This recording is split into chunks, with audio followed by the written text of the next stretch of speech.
devoted to the security sector and the security services. We have had a number of similar engagements since we started in early March. We started a series of engagements in early March. We began with certain thematic engagements, thematic clusters. We've looked at natural resources and lands. We've looked at local government and decentralization. We looked at the public services and public enterprises, state enterprises, political parties, independent constitutional bodies, the Council of State, the judiciary, the executive, the legislature, rights, gender and youth, the economy and public finance, and anti-corruption. And this week, so those were the thematic engagements. This week we have decided to devote it to certain special interest groups. We had business community and organized labor on Tuesday. We've had meetings with academia and the professional bodies, and we thought it's fitting to have an engagement with the security services. In your case, we could have had you as a thematic engagement, but you're also a special constituency within the constitutional framework. So either way, I think the most important thing is that we're having this meeting. We have other interest groups in mind that will meet, including the traditional authorities. And then we will follow that up with a group of eminent persons, former presidents, former vice presidents, former speakers, and others who have worked the Constitution very directly. And once we are done with those, then we will do a series of zonal engagements across the country to get the general public. So that's the public engagement. These are more specialized ones. So we are very grateful that you could make the time for this morning's meeting. We have invited the personnel from the security services as we understand them, but we've also invited individual experts and others who have worked on issues of security governance since, or at least not since the beginning of the Fourth Republic. I was going to, because I saw Professor Balfour here, I was going to say since the Fourth Republic, but there are some whose engagement may not go that far, but who have been involved either as researchers, as consultants, as experts in this area. So we have also invited their opinion. Some will also, at least one or two, will join us online.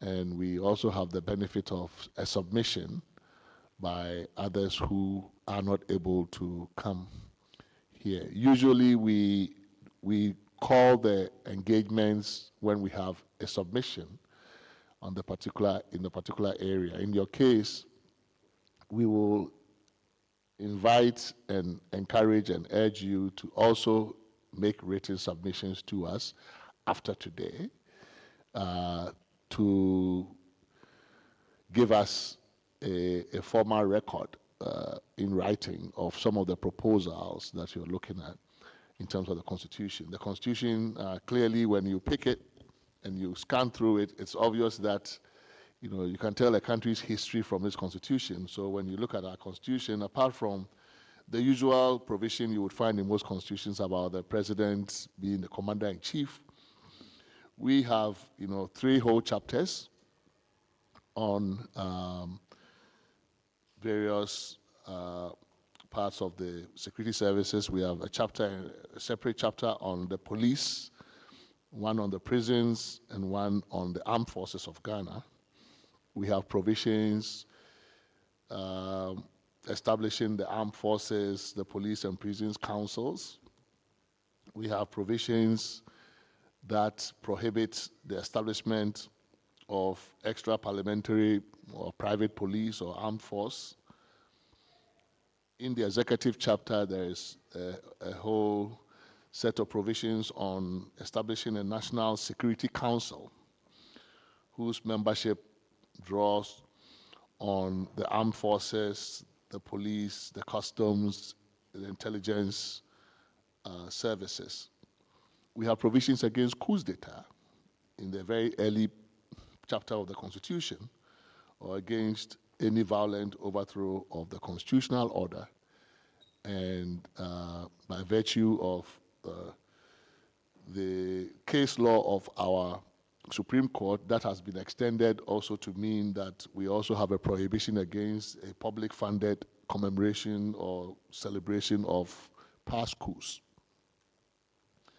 We have a chapter 4, which catalogs a number of rights and freedoms, including rights that define and restrict how persons are arrested, or how persons who are arrested, detained, or restricted may or may not be treated. So that applies also to the security agencies by implication.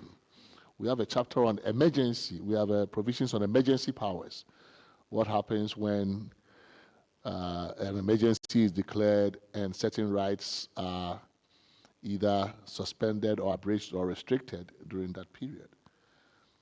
Then we have an Article 94.3, which makes serving members of the armed forces, the police, the prisons, immigration, fire service, customs, and the GRA ineligible for membership of parliament. And then we even have a judge advocate of the Ghana Armed Forces sitting as a member of the Judicial Council. So it's clear from a reading of our constitution that we have a constitution that speaks to our history as a country and the involvement of the security services in various aspects of governance. And I think that is, as a constitution should do, it should reflect our history. So I think today we want to, as a committee, we are tasked with making proposals for possible amendments to the constitution. We are not restricted as to the areas we should look at, but we are looking at it from a problem-solving perspective. Are there problems of governance that require some amendments? Are there aspects of the way we organize the state, we organize the security services that could be improved to enhance governance, to enhance freedom, to strengthen our democracy, all of those things, right? So we're looking at our mandate from a problem-solving angle. And I know that a number of issues are on people's minds with respect to the security services, whether it has to do with their involvement outside of the police, whether issues have been raised about, for example, military involvement in civilian law enforcement, whether it's during elections or outside of elections, the relationship of the security services to the population and the implications for human rights and other likely abuses. A number of issues have been raised around recruitment and selection into the services, and the political or party infiltration or influence on that process. Some questions have been raised around transition, regime transitions, and the role that, or how that impacts the leadership and stability of the security services. And of course, there are special challenges around regional security, around Galamsey, and some of these other issues that lie sometimes in the gray area of internal law enforcement and external kinds of threats and other issues. So there are a number of issues that have been raised around the security service, security sector governance, and we would like to get into a conversation with you to get your own thinking and your perspectives, for helping the committee make some informed proposals. This is what we are trying to do by talking to the people who are involved in the sector. We are not experts, so we need to talk to you to get us to make informed proposals around these issues. We have Professor Bafo Ajibendia. We invited him. He's had a long academic as well as professional career engagement with issues around the security services, like I said, going back to the early years of the Republic, the Fourth Republic. And he's written he's written and published in the area, and we thought he would help us with some insights. We were also supposed to get Colonel Festus Abuaji here, but he has other engagement that clash with this. But he sent us some notes that we would be posing some questions from that as well. So the idea would be for Professor Bafo to just give a broad overview for us, and then we shall proceed to have a conversation. This is a public engagement in the sense that we live stream it. That's how we have proceeded with all of our engagements, live streamed, so that those who are interested can also follow it. We haven't made any exceptions to that, but if you guys have a particular reason why you think it's not an appropriate way to do it, you can let us know. The committee is here. We are an 8-member committee. Some of us are already here. At least 5 of us are here. Others are on the way. Sometimes we encourage participation also online. So at least one of our members, I think for today, will be participating online. The rest will join us. My name is Kwesi Prempe. I'm the chair of the committee. I'll let my other members introduce themselves. So, starting with...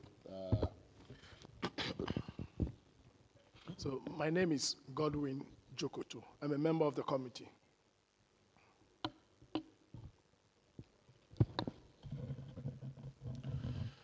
Good morning. My name is Kwame Kakeri. I'm a member of the committee. Good morning. My name is Charlotte Osei, member of the committee. Good morning. Reina Kumpergia, secretary to committee. Get introductions. We have some of our researchers are the ones seated behind us, and the secretariat staff are also behind us. We could take introductions from the far right, left, to my left. No, yeah, starting from you. So.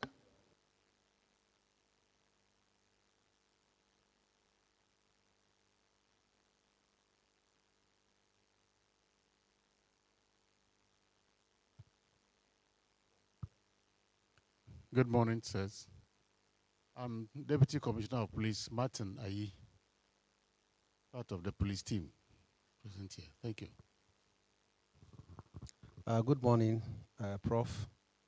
I am Commissioner of Police, Dr. Saibu Gariba, Director General Technical, Police Headquarters.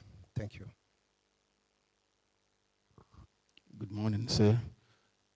COP Joseph Jamra Oklu, Director General, Legal and Prosecutions for the Ghana Police Service.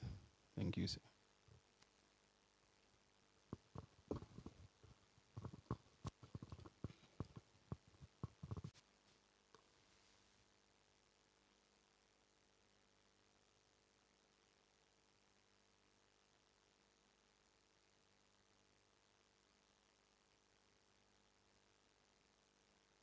Department. Good morning, Prof. I'm Assistant Divisional Officer Grade 1, Zimpa Joseph Bikunati. I'm part of the Legal Department, Ghana National Fire Service. My name is Colonel John Danso Ankra. I'm the Deputy Director General of Personnel Administration. Good morning, all. My name is Brigadier General Charles Beckler. I'm the Director General Legal Services, Ghana Armed Forces. Good morning, officers.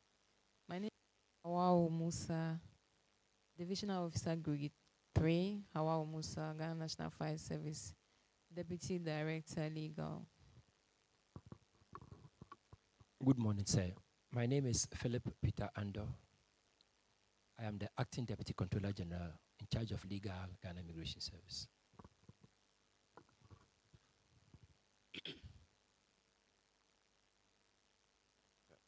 Good morning, everybody. My name is Lord Frifa. I'm the Deputy Controller General in charge of operations of the Ghana Immigration Service. Good morning. My name is Bafo Ajumandua, a retired citizen.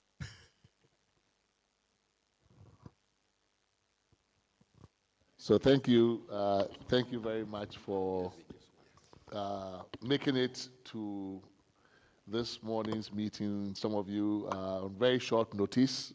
We apologize for that.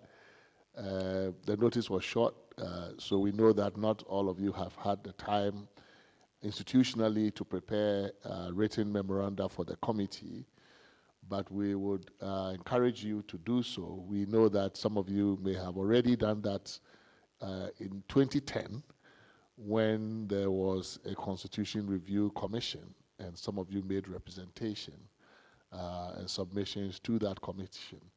The report of that commission is part of the foundational document for this committee, so we do have the benefit of some of the recommendations. But as I was explaining to one of the participants this morning, a lot of things have changed in Ghana and about governance in Ghana since then. So even though you may have made a submission, you are still encouraged and invited to update the submission if you plan to do so. We will be very glad that you could do so. So I think we'll ask, and I think we have General Emmanuel Cotier joining us. He's out of the country, but he's agreed to participate in it online. So, General, thank you for joining us also. We'll invite Professor Bafo Ajimandua to make some preliminary remarks, and then we can open up the conversation now.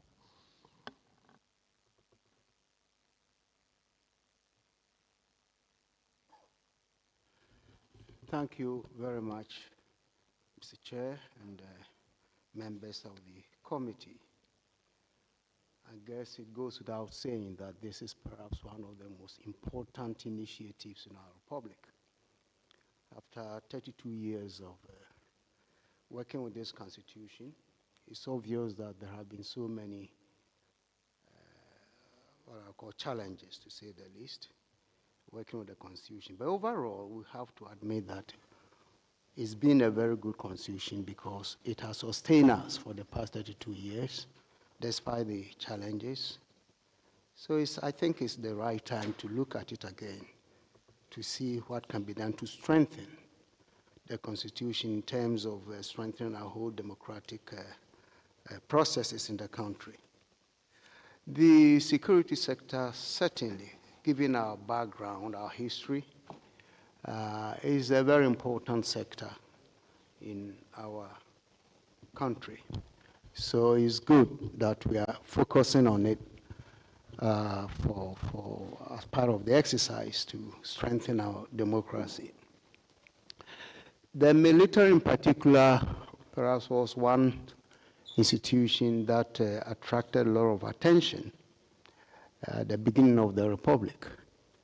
And as the chair said earlier, in the late 90s, when I was an active member of the CDD, we undertook some exercises to see how we can improve, at the time, what we call civil-military relations. And we did some studies, and based on that, engaged the armed forces directly in a series of workshops trying to together discuss ways of improving civil-military relations. And since then, I think our earlier efforts seem to have manifested in many ways. As I sit here today, I'm relatively very comfortable that the armed forces of today certainly is not the armed forces of yesteryears in terms of your educational structures. Prior to perhaps the Republic, there was this public perception that the armed forces members are not educated, well educated, so to speak, people who didn't know how the armed forces operated. But today, certainly, even institutionally, the armed forces has advanced, leading to the establishment of a national defense university. A new one, though, but still working hard to improve that. So in terms of democratization of the armed forces, if you look at it, I don't think there's any serious drawbacks there.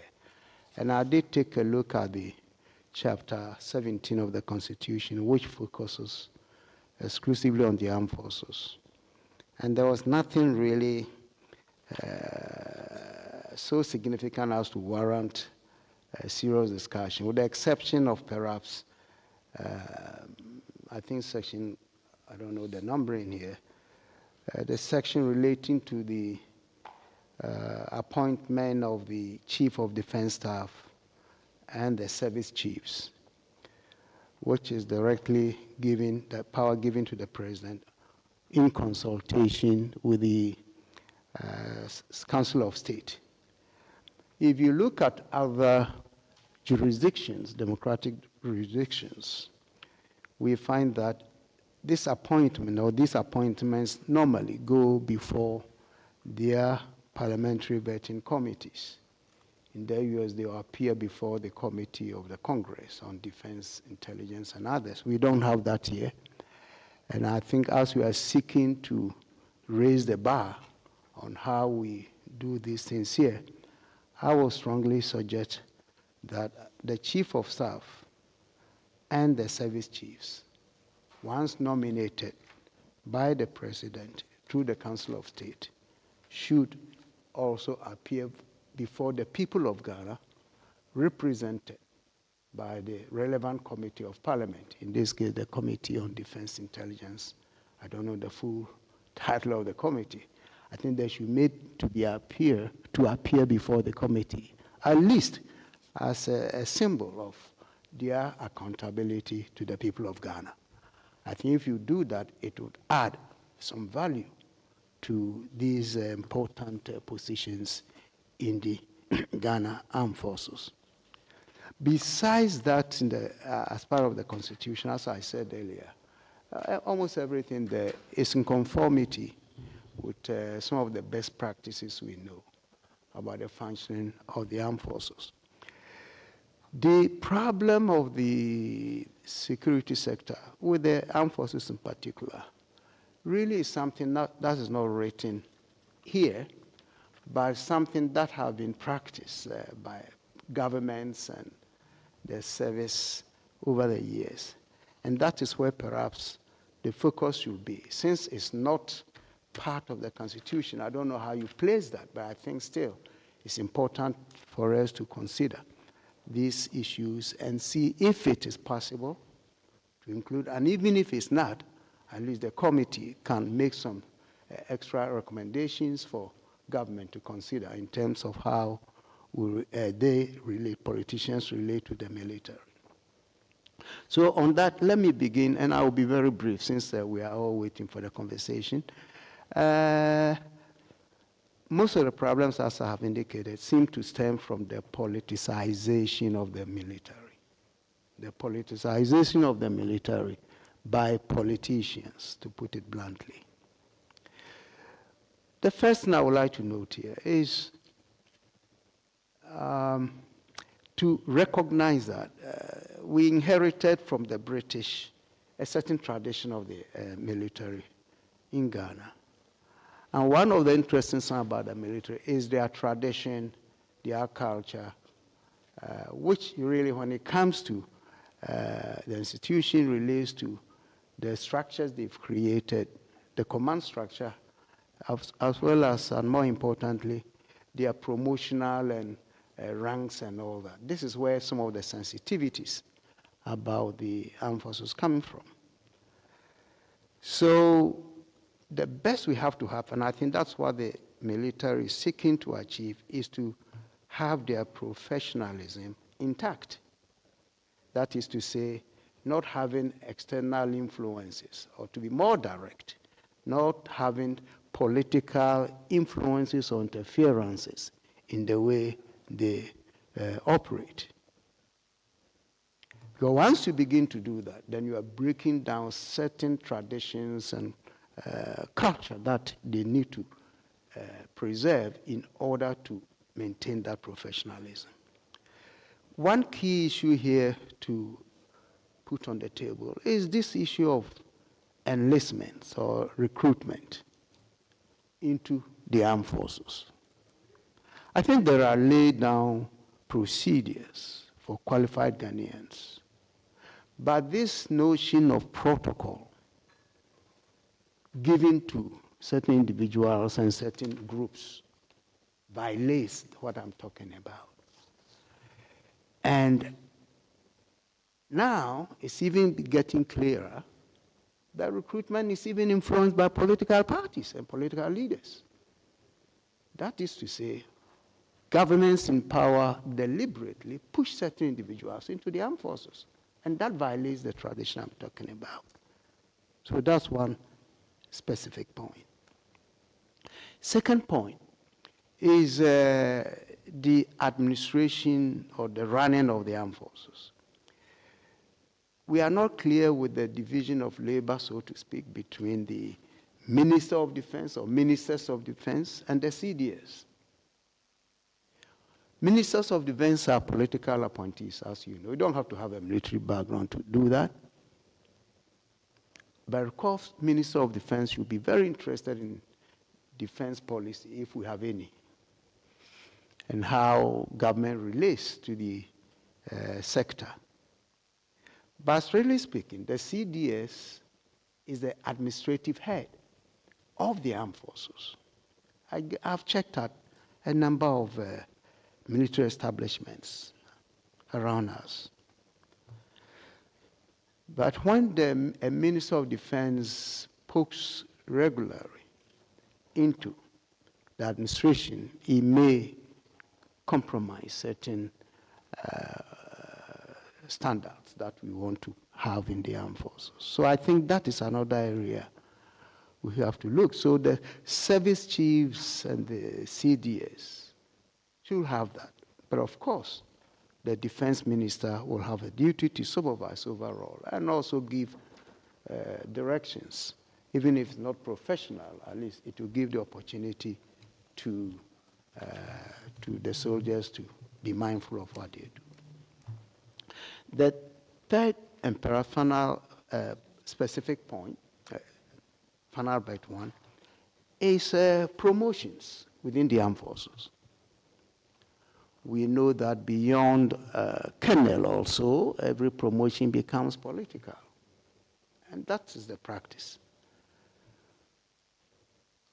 But let me be more specific here.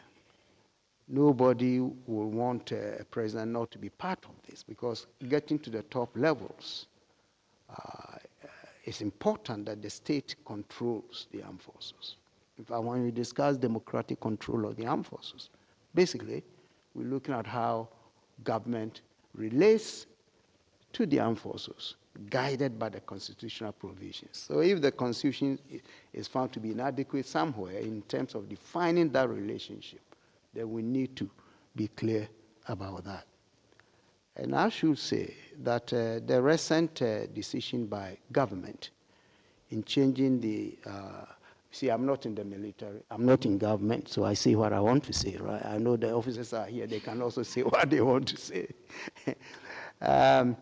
The recent decision, if you talk to the soldier, the general, I think it rubs on raw nerves in the army.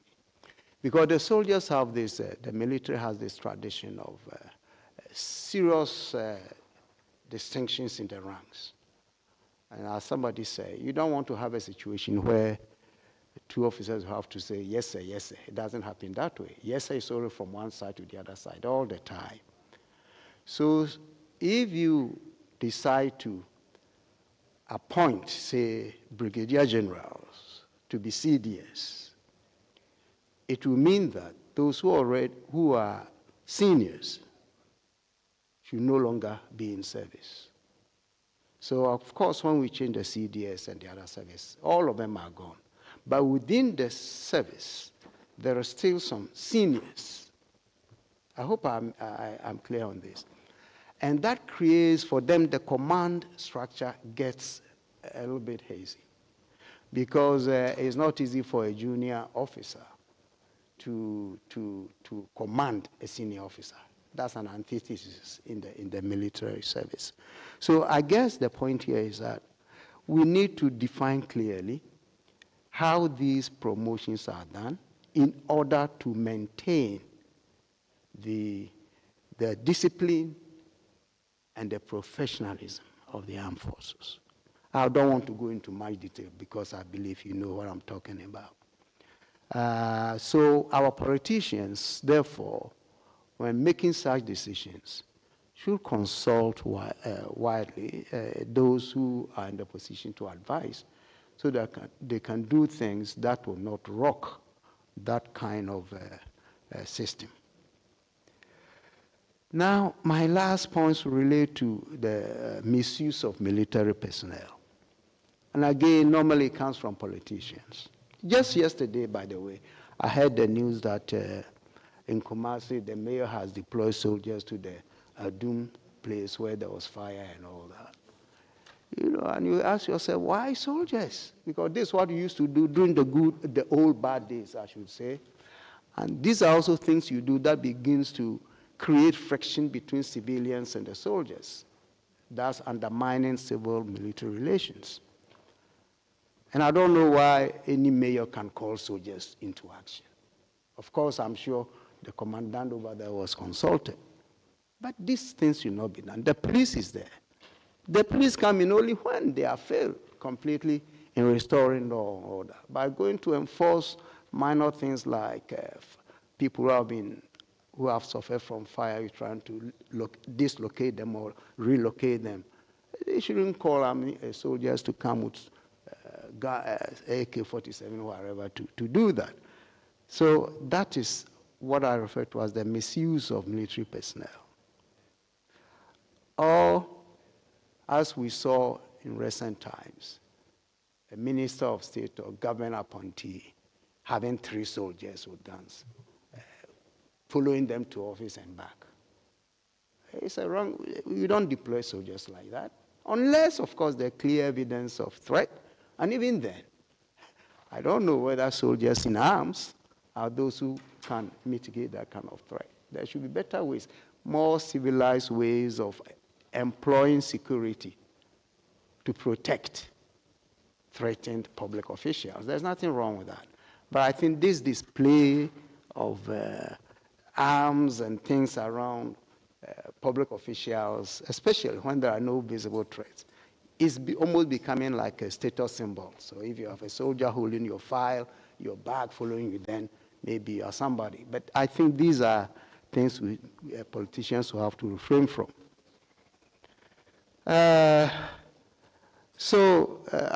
won't talk much, but all I'm saying is that for the military to maintain its professionalism and the discipline that they need to have, it is important that civilians do not needlessly overreach in terms of how they relate to the soldiers. So with that, I will look forward to the conversation. Maybe there will be more issues I can bring forward. Thank you so much, Mr. Chair.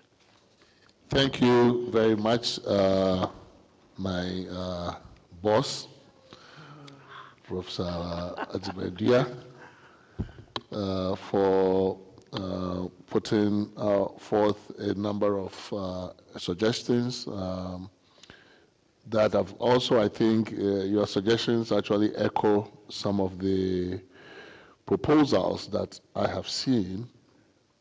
And in following up to your presentation, I would like to make a few comments. So your proposal for the vetting of service chiefs and defense heads is something that I have seen, at least in one submission. On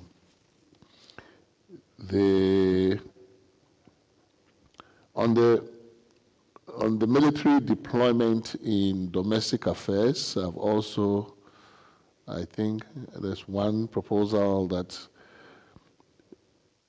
and maybe the level of deployment is not clear. I mean, the instance you gave is a certain very local deployment coming not from the commander-in-chief or that level of deployment, but one proposal suggests that where the military especially is deployed in what the submitter calls domestic affairs, which I suspect is like civilian law enforcement, then that should be, the parliament should be promptly notified of the circumstances of that deployment, and approval be sought in order for it to continue, right? If it is to be continued beyond the 24 or 48-hour period, then it has to be approved. Almost not quite triggering the emergency powers, but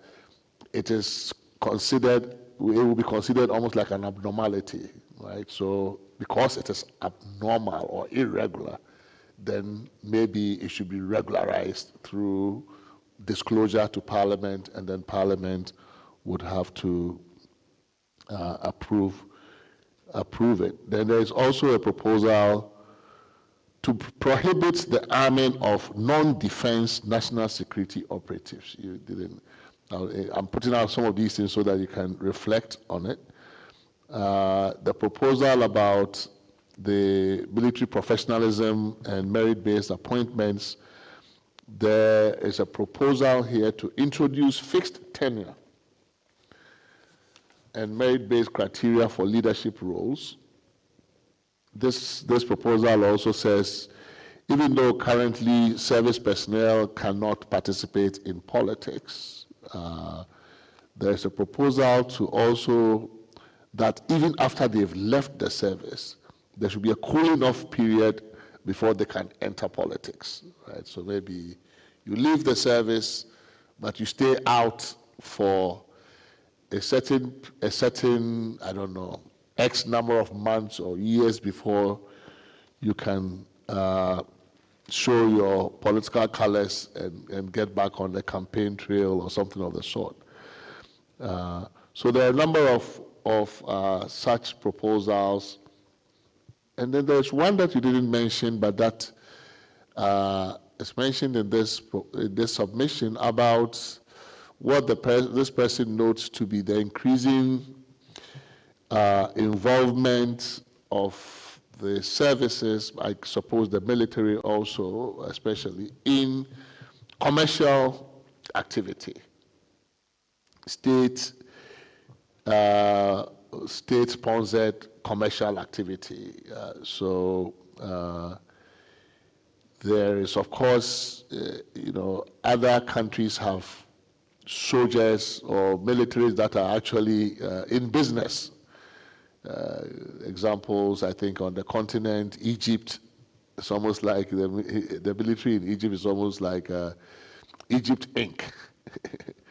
Egypt INC, almost in business. The military in Sudan actually was also very much in business. And according to some of the experts in this area, this is why there is such a problem with disengaging military from politics, because then they become so embedded in the commercial enterprise and in business and in the economy that it destroys a certain ethos, and then they become too much part and parcel of the system, and they don't want to leave it.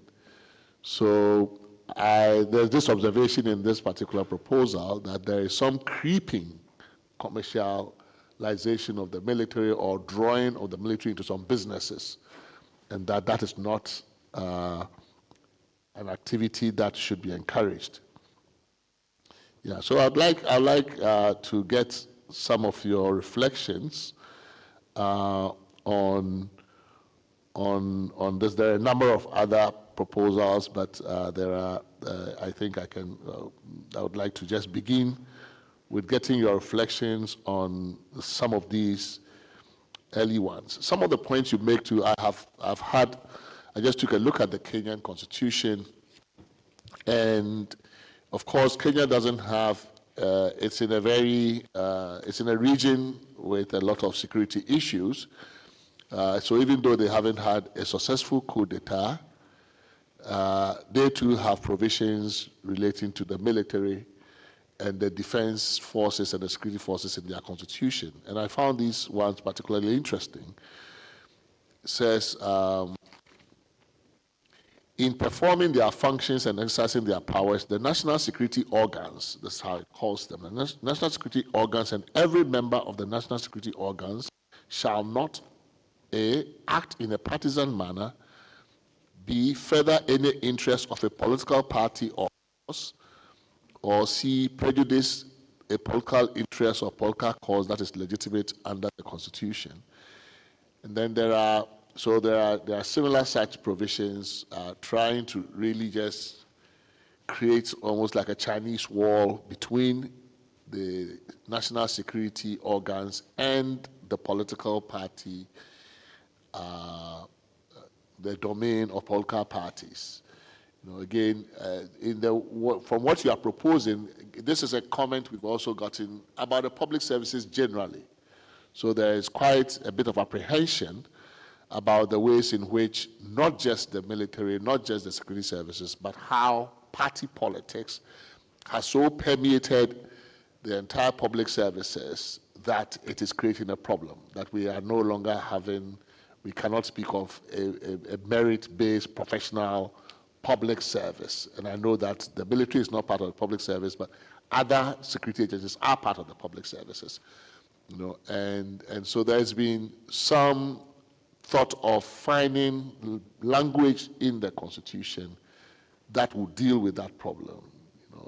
So, for example, if you are in the military or in the public services, you cannot openly manifest political affiliation. You should not hold office in a party and then concurrently be sitting in a public service position or be appointed to a public service position. So this is not a concern that's peculiar to the military. People have raised similar concerns. So again, thanks for the opening remarks. I would like to get your reactions to those. The protocol is usually that once you make the presentation, members of the committee will take turns if they have questions or follow-up comments. Then we open up the conversation. I understand that, well, I don't want to mess up ranks here. This person says Major Kotia. I know that he's not. He's Major General Kotia. So I understand that he has to leave because he's not in the jurisdiction and there's some time zone difference. So he is pleading to be allowed to make his contribution now so he can take leave of us, and I am inclined to grant it, especially since he's a Major General. Who am I not to grant? Whom am I not to grant that request? So, Major General Kotia, you do have the floor. Thank you very much.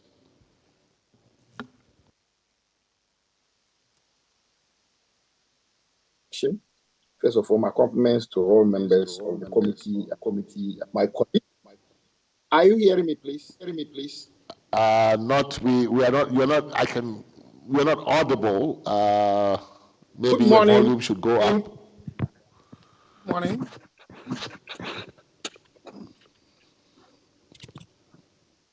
Good morning. Yeah, sounds better. So are you hearing me now? I'll change it to my phone. No, I think you are fine. We can hear you. Okay.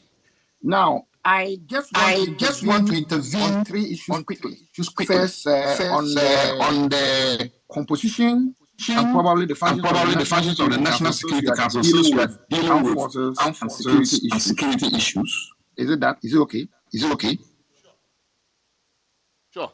Please go ahead, sir.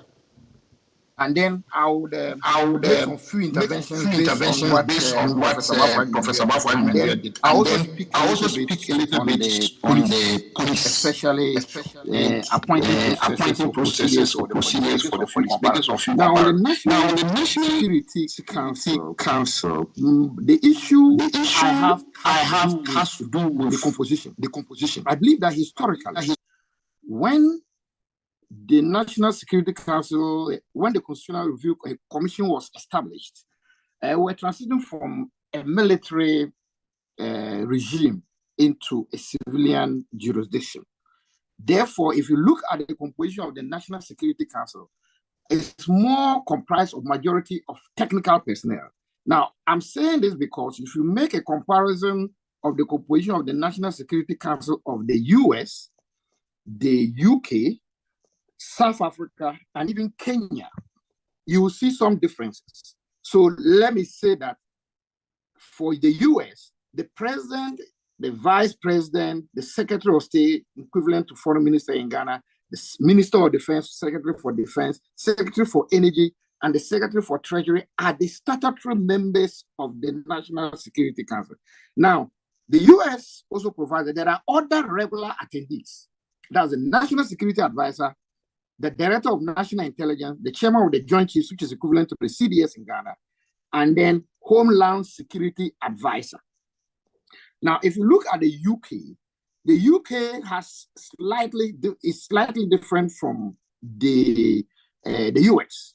So you take the UK, the Prime Minister, the Deputy Prime Minister, the Chancellor of the Exchequer, that is Finance, Foreign Secretary, Defense Secretary, Home Secretary, and Energy and Net Zero Secretary.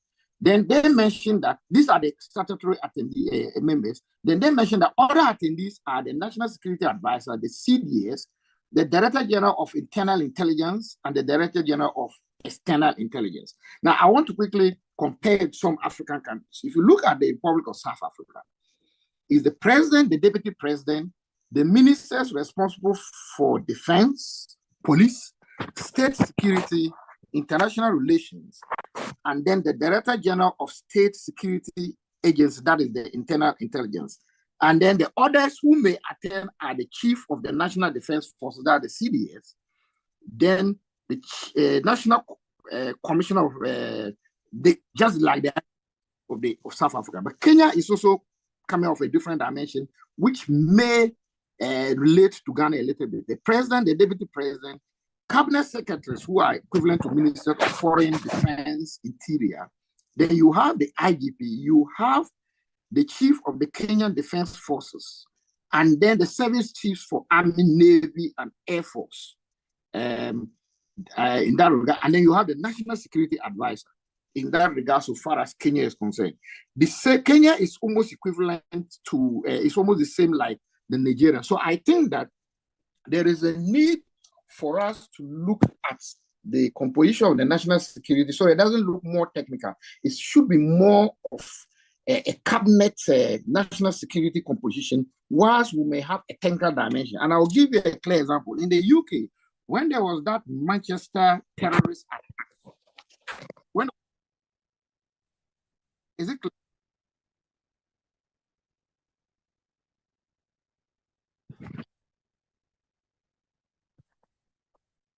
Okay, are you getting me clear? Hello, am I clear? Can I go on? Wow. Hello, I'm hearing you. Okay. So I was about to give an example of something that happened in the UK where the National Security Council was involved. You know, sometimes we need to understand that certain jurisdictions, the police is not centralized like our jurisdiction. So the IGP plays a very important role. But in the case of the UK and the US, police is just decentralized. And Prof, I know you know that very much.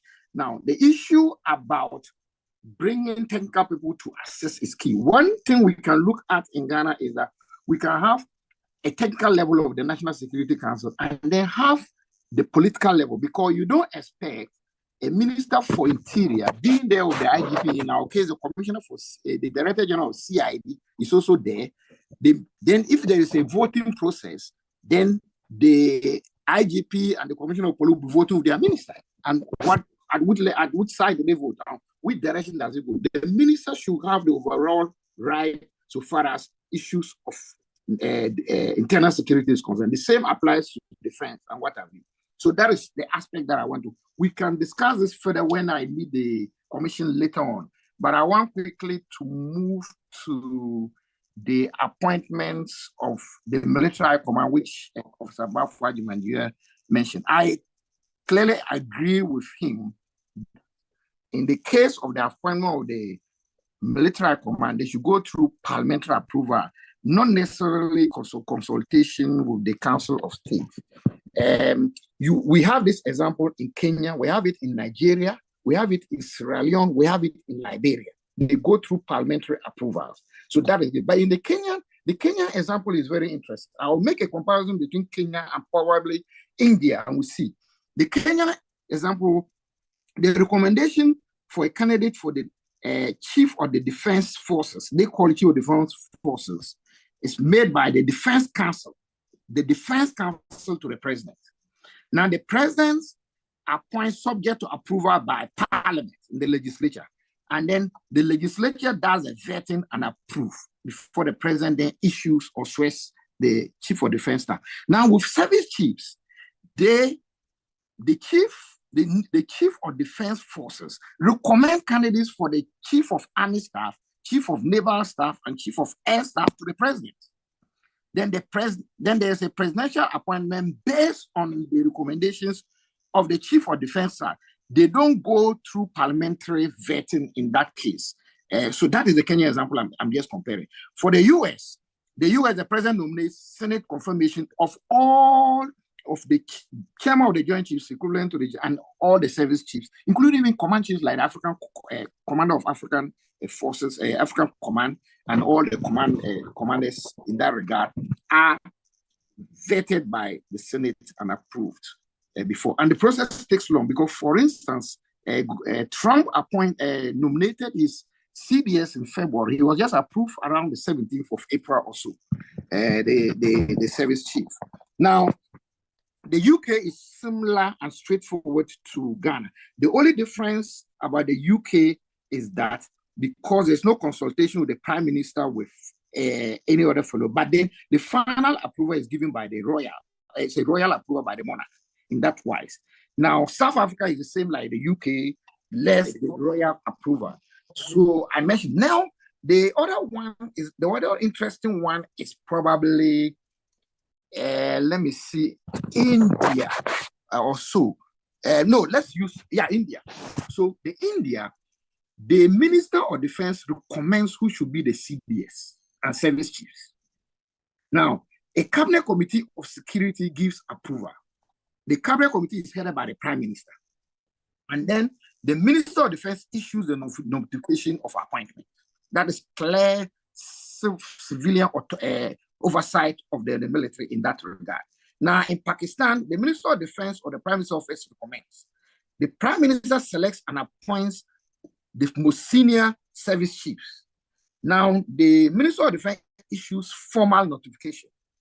Now, service chiefs in Pakistan is recommended by the outgoing service chiefs, and the Prime Minister's decision and the notification is given. These are the differences, but I think invariably, the key thing we need to import here, which I agree with Professor Bafwa, is the parliamentary vetting and approval, which is very key. Now, one thing Argentina used so far as the parliamentary vetting approval is concerned is that they will then look at individuals who are appearing before them. If they are committed any human rights abuses, they are disqualified in that regard. So officers, senior officers will be guided by some of the actions that they take so that it will be in conformity to human rights or international law in their actions. That is very important. Now, let me quickly move to the issue of the IGP. No, the IGP, because they are part of civil authorities in any country. And Prof. Chairman, you just mentioned that they are part of the public sector, which is key. So the appointments sometimes looks very different. And I want to really concentrate on this using the Kenyan example. In Ghana, the president appoints the IGP in consultation with the Council of State. But in Kenya, the Kenya example is very interesting and probably very fundamental. So the constitutional provision in Article 245 of the Chairman of the State on the appointment is subject to approval by the legislature or parliament. Now, this is the process. There is a competitive selection by the Independent Policing Oversight Authority that advertises the position and conducts competitive selection process. Now, that Independent Policing Oversight Authority shortlists candidates based on their qualifications, experience, and suitability. Very important. Then the shortlisted candidates are interviewed by the Independent Oversight Authority to assess the individual's competence and suitability. Then the Independent Policing Oversight Authority recommends the top candidate to the president. The president appoints the IGP subject to the approval of parliament. So parliament then vests and approves. So that process is very intensive in that regard. So that is the reason. Now, key consideration about the Kenya example, which I want to leave on that, I want to end on that so far as the IGP appointment is merit. There's merit based so far as selection is concerned. It's independent and impartial. The IGP is accountable, competent, and impartial. And in dismissing the IGP, there are various things that have been set out. You need the same independent policing, oversight authority would investigate, or any authority, anybody that is set up by government, and recommendations are made, and then the presidential action is made in that regard. Let me mention that both the military and the police in their appointments, these are very sensitive appointments. Now, let's also remember that in the Constitution of Ghana, having a secure environment rests on the president. So the president, in a way, must have a choice of nominating or appointing any of these, because if anything goes wrong so far as the security of the country is concerned, either internal or external, the president will be held responsible. So he must also be very confident, but then we must also have regard to processes that might make the individuals who have been appointed very efficient in that regard. Now, let me quickly just mention that there was an issue mentioned about the functions of the minister and CDS in the military. Yes, the minister has a civilian oversight of the armed forces in Ghana. Therefore, the minister's functions are restricted to formulating of defense strategies or policy, expert advice to government. He is also ensures accountability of the armed forces. He represents the country on defense diplomatic issues. He's also responsible for managing defense procurement and then modernization of reforms. So policy key issues. The CDS is the operational commander. Issues of recruitment should be left to the CDS in that regard. Otherwise, there may be some interferences so far as the work of the CDS is concerned. Yes, there have been a lot of concerns about the misuse of military personnel. One of the key things is using military personnel as bodyguards of ministers, of senior officials. We have seen sometimes we see it is very difficult for us to speak, but then it's not something that we should encourage. I think that apart from the president, the vice president, and probably the minister for defense, the military should be let out so that we will be able to leave that role to the police. The police are responsible for internal security within the country, and for that matter, that should be it. Talking about tenure of office, again, is something that is dicey. In the American system, they say 4 years, but then when Trump came, he didn't go by that. He decided to change. He even brought a retired lieutenant general and appointed as the chairman of the Joint Chiefs in the U.S. So that is something. It's normal at the will of the president. For instance, why I don't support too much on fixation of tenure is that If an IGP or a CDS is not performing, the president hasn't got any right to fire him in that regard. But I think that that is something, because the president is responsible for ensuring a secure environment in the country. If you realize that the leadership is not performing, there is a need for action to be taken. Maybe there may be procedures to be set up in that. Otherwise, I think that the term, the fixed tenure has some kind of issues. I would end here and remain on in some time before I leave, about 30 minutes time before I leave.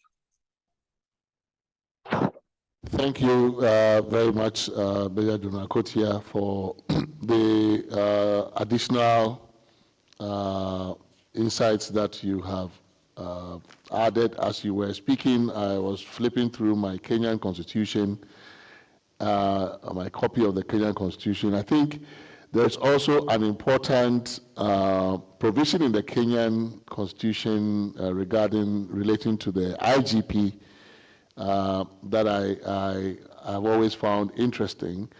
The Cabinet Secretary responsible for police services may lawfully give a direction to the Inspector General with respect to any matter of policy for the National Police Service.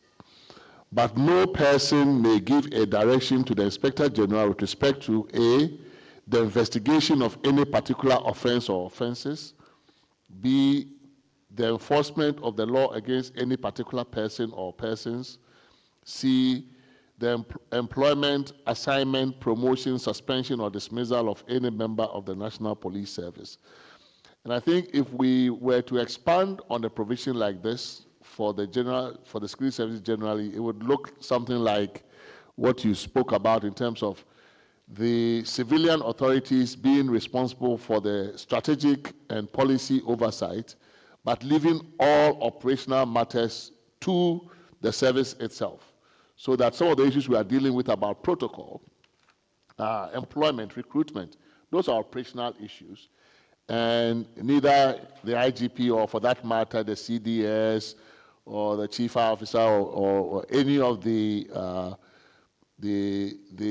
leadership or officers of the particular service may be given particular directions or instructions to do those things. The same way we would not expect the minister to tell the fire service to move their trucks to go and quench some non-existent fire or to go and do a fire service somewhere. So I think that the distinction between the strategic policy versus operational one is one that is generally understood in principle. The challenge is to draw the boundaries. You know, how exactly what language do you use to draw the boundaries appropriately so that we have clarity. And I think that the Kenyan formulation in Article 245(4) of their constitution on this particular one, I think is also quite helpful. The other point you made, which I think Professor Bafo has also essentially endorses, is the role of the Council of State, right? But we have a Council of State. The other constitutions you mentioned don't have a Council of State. If I hear you correctly, what you're suggesting is that when it comes to the security services, the appropriate recommendation or consultation, if any, must be with or must come from the relevant council dealing with the service, not the Council of State. Is that, I mean, just for clarification, the Council of State is not a service-specific council, it's a general purpose council. So are you recommending that when it comes to the appointment of the leadership of the security service, if it's going to be done in consultation with or the advice of anybody at all, it must be done on the advice of the relevant council for that service, and then subject to parliamentary approval? Is that the proposal from your side? Yes, exactly. That is what I'm saying. And if you look at Kenya, and look at India, you see that they are almost in the same line. So I think that I prefer that people who are specialized in that area rather give their advice in the president for the selection. Okay, thank you. And the other members of the committee will react both to your presentation and Professor Bafor's.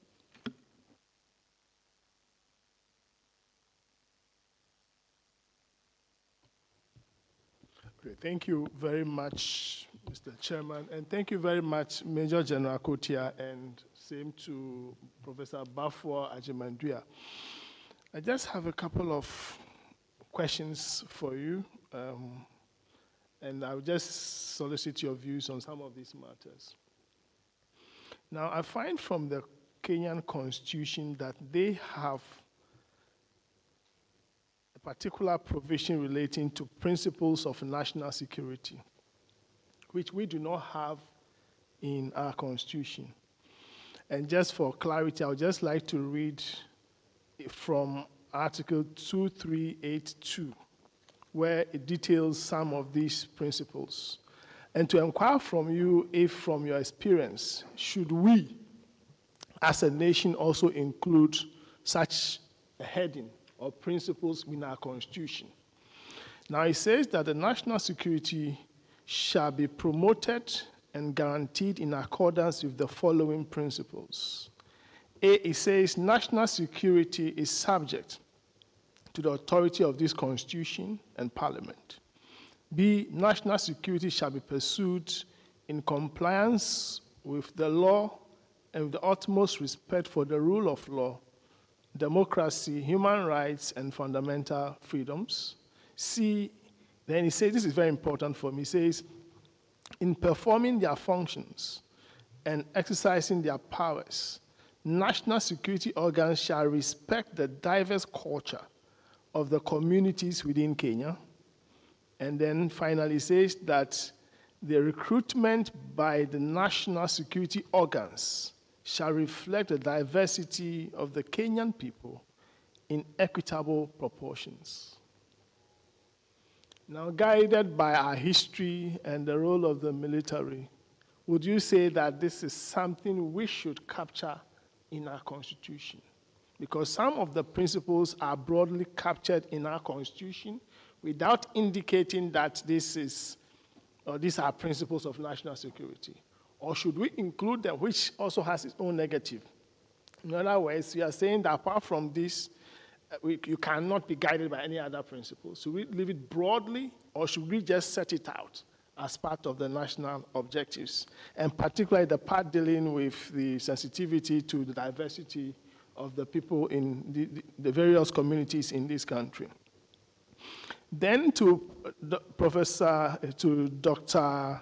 Emmanuel Kotia, Major Kotia, you made a point about Argentina, where you said that for you to be appointed to the high office of IGP, there should be no record of you having abused the human rights of any person. I'm just wondering, is it that it should have been established by a court of law, or just a service inquiry should be able to disqualify you from playing that particular role?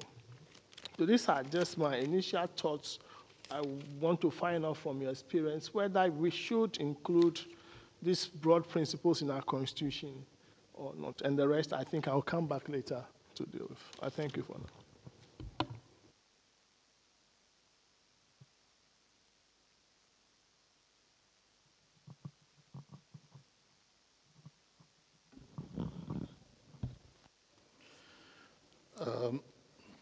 Professor Bafor, thank you very much.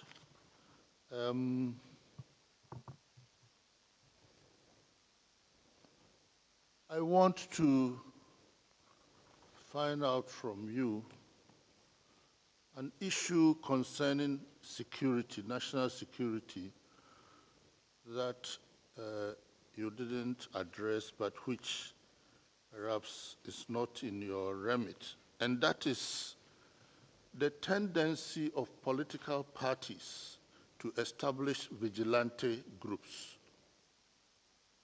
Of course, the Constitution bars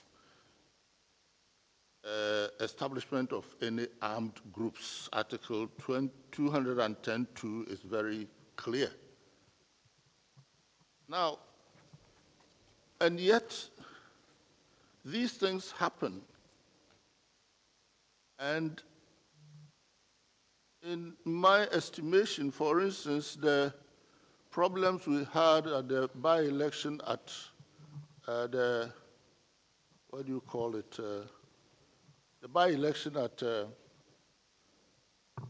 Ayawaso, West Wuogon, perhaps helped this country to snuff out the proliferation of these things. Recently, I heard an officer of a political party talking about reviving or rebuilding their vigilante group. My question is, since we are dealing with the Constitution, these things happen. Who must be responsible in ensuring that this shouldn't happen? Or when it happens, for instance, should there be a role for the National Security Council or any segment of it, such as the armed forces? Should there be a rule defined in law or in the Constitution for them to make sure these things, when they happen, they are stopped, since the political leaders are not interested and may even be behind this kind of thing? To Major General Kotia, I want to seek your opinion. The exercise of constitutional review, I believe, is also aimed at strengthening the democratic system we have.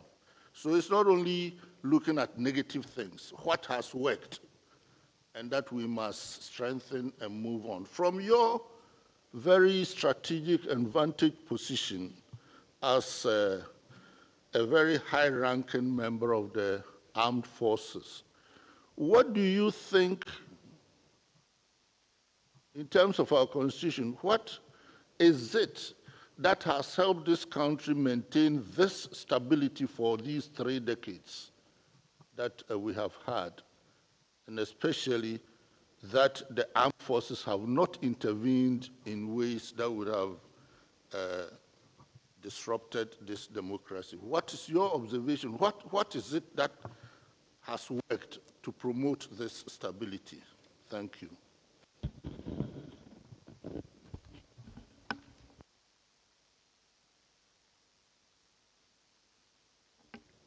Since the Kenyan Constitution has come into view, I just discovered another.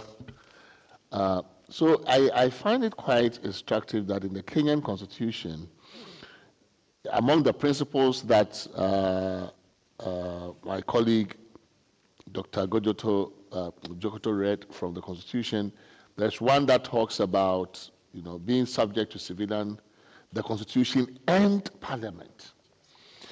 And I find the express mention of Parliament interesting, because I think in our system, almost by practice, the way we have come to understand civilian oversight of the military or civilian control is that the military and the security agencies are subject to the executive authority, partly because probably the president's designation as commander-in-chief. The idea that the security services or the military is also subject to Parliament as a civilian authority is not that clear. And I find it interesting that the Kenyans are very clear about that. And in fact, they proceed to make these additional provisions. It says, there are established the Kenyan Defense Forces. The Defense Forces shall assist and cooperate with other authorities in situations of emergency or disaster and report to the National Assembly, their parliament, whenever deployed in such circumstances. And C, may be deployed to restore peace in any part of Kenya affected by unrest or instability only with the approval of the National Assembly. So you see that the Kenyans have made very intentional to subject their armed forces to civilian authority, including specifically Parliament, not just the executive, not just the Minister of Defense or the President. And again, as you reflect on the points we put, is this the direction in which we should be moving? Because it does appear that in Ghana, the line or the chain of command is just to the President or to the executive. And in fact, I think in some of the early parts of the work that I remember you did at CDD, when we were doing civilian-military relations in the early 2000s, this whole idea of, and we've mentioned that here too in some of our sessions, of the military, for example, being subject to civilian audit and the Auditor General's powers is some issue that I think came up in the very early years of CDD when you guys were working on some of these civilian control issues. And I think, I don't know the current status, but it appears that, yeah, you can audit us, but you can't. And we don't want, it's almost like Parliament is not where the authority, civilian authority lies when you talk about the military.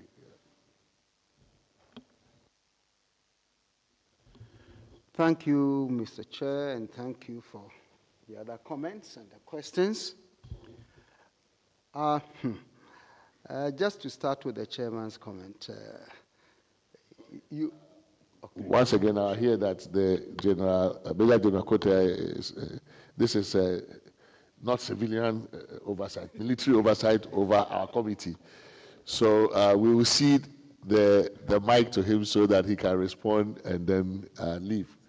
Yeah. Thank you, Mr. Chair. Quickly, let me start also from where you mentioned. Let me also I have an article which is coming out this week on the legislative oversight of the armed forces. And just like a similar one I did on democratic control and the oversight of intelligence agencies. I think so what I want to say is that I agree with you that it is not necessarily civilian control. How we get it.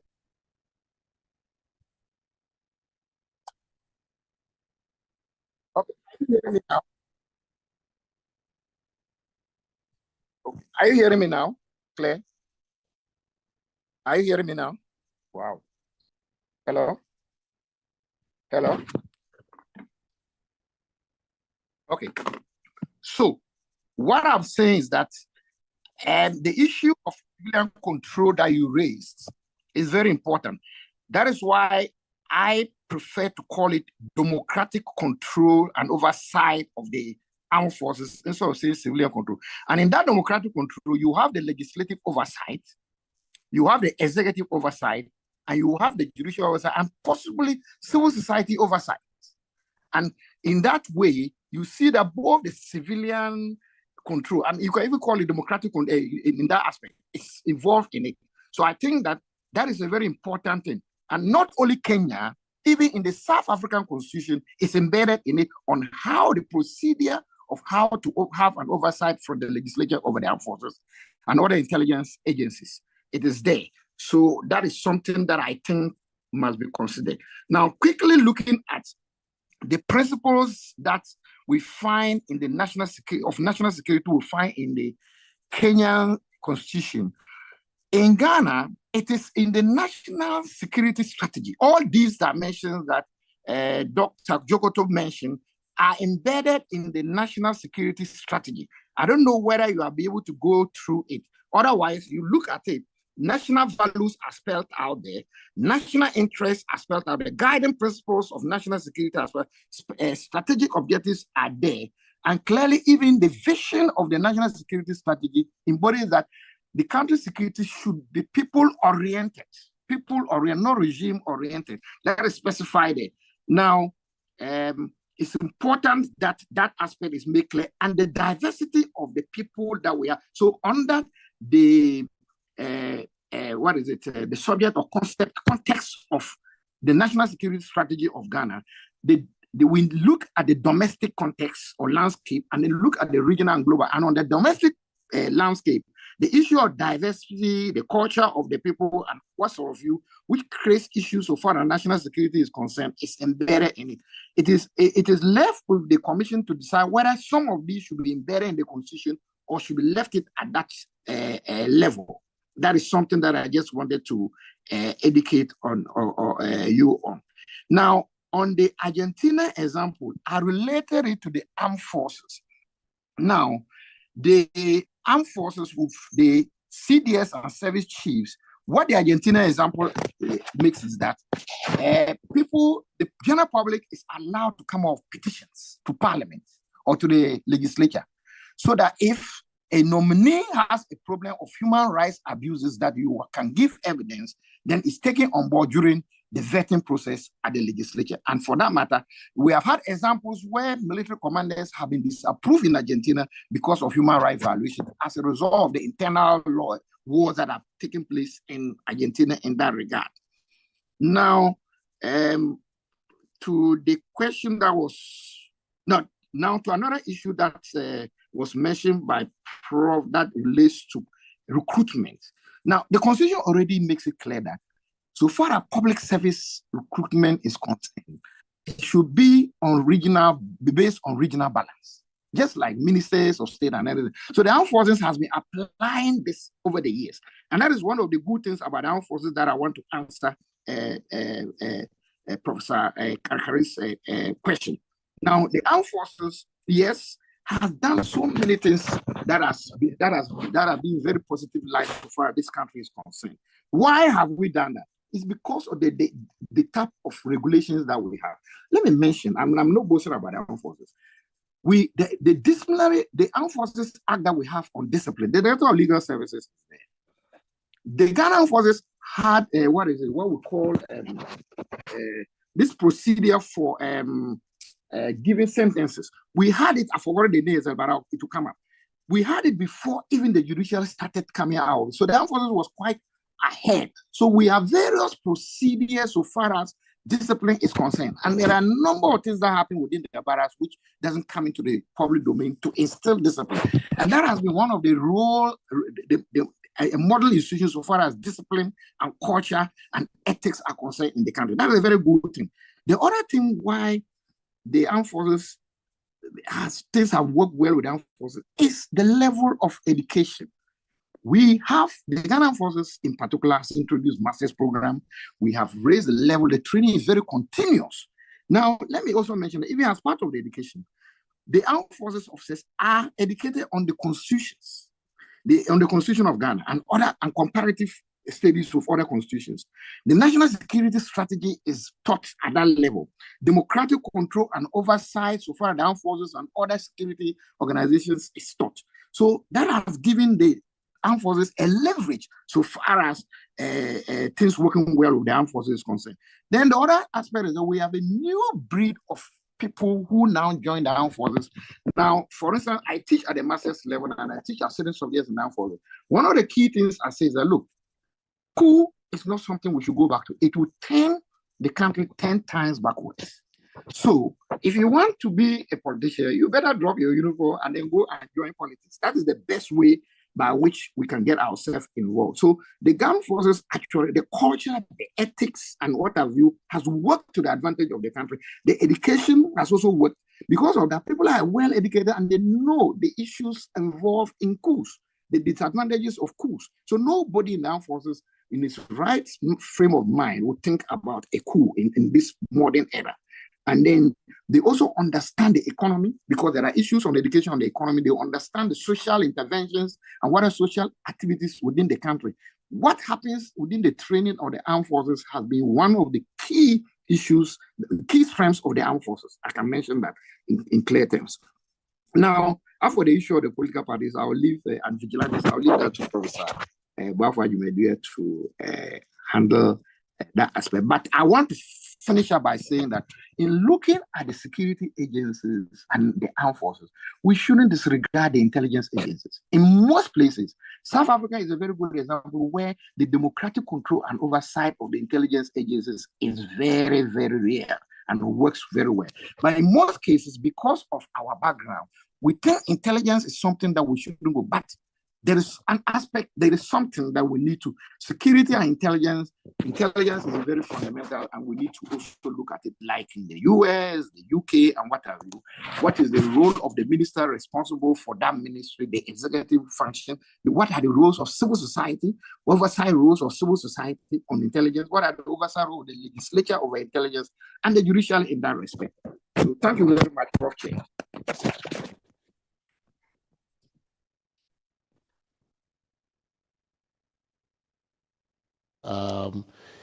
Can I ask one last question before you leave about the composition of the NSC? I think that's where you began, but I think I missed a certain point you were trying to make.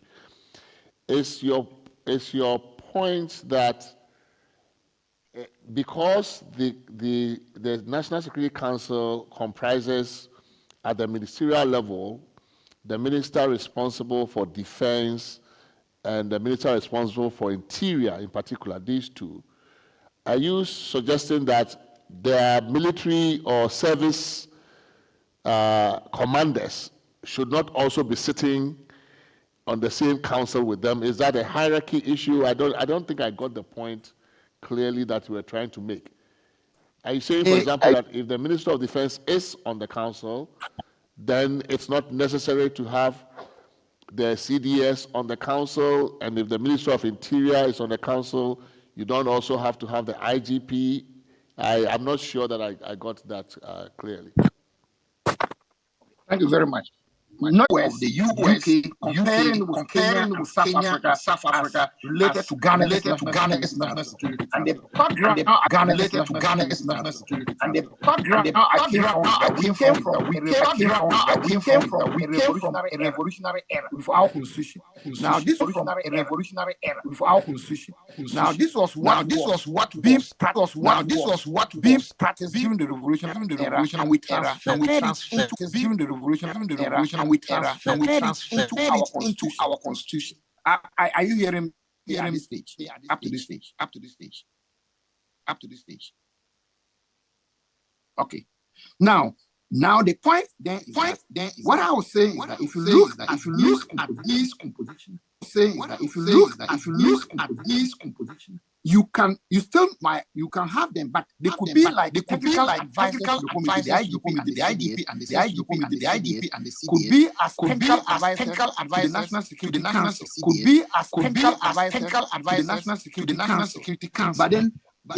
But then if you make them with government, so far as the politicians, if you make them with government, so far as the politicians are you are in that because the decision to be taken by the National Security Council, government decision, but then they get technical advice, like in the US, like in the UK, like in the South Africa example. So that is the importance. And so I was saying we should look at these positions so that we don't turn security. In our case, we even many of them. For instance, you have the IGP and some two other members inside. Now these strategic decisions that are being made at the strategic level. Thank you very much. Thank you for the clarification. Okay, so I think well, it's 11:30. Let's take a short coffee break, and then when we come back, we will have the floor open for contributions from the various services that are here. I think Major did so, and Balfour has said some too, but we'll hear from everybody else after a short break. We have some beverages here and some. We have a little beverage.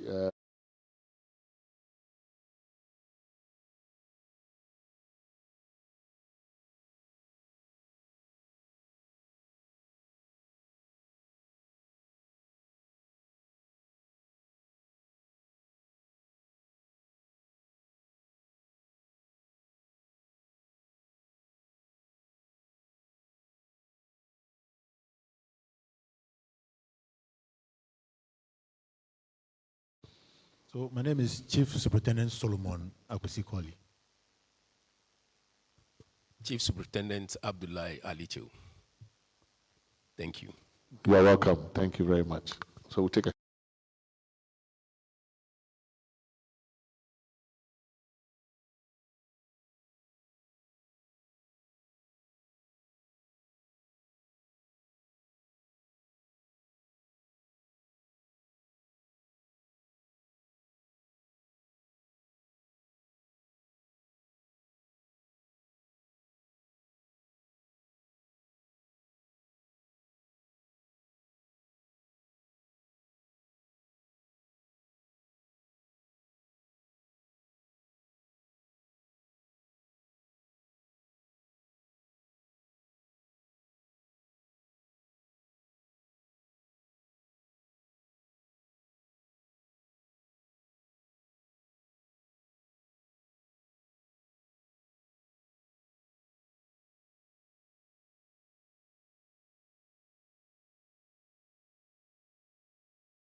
a number of the ideas that have been put on the table and also provide an opportunity for more reflection and sharing of ideas.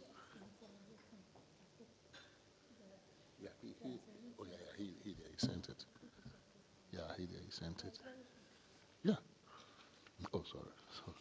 So I will follow the order in which the Constitution takes the security services and invite you to make some comments and your own remarks. So chapter 15, when it begins to talk about the security services, begins with the police service. And then the next chapter, 16, is the prison service. And last but not least, chapter 17 is the armed forces of Ghana. So we'll invite the police to the left. And while the other services are not, don't have a separate chapter to themselves, they are also mentioned in the Constitution. So we'll have the immigration service, the customs and preventive service, which is in the Constitution, and the fire service, which is also in the Constitution, all of them to take their turns. But we'll start with the police service to my left, and then we'll come to the right.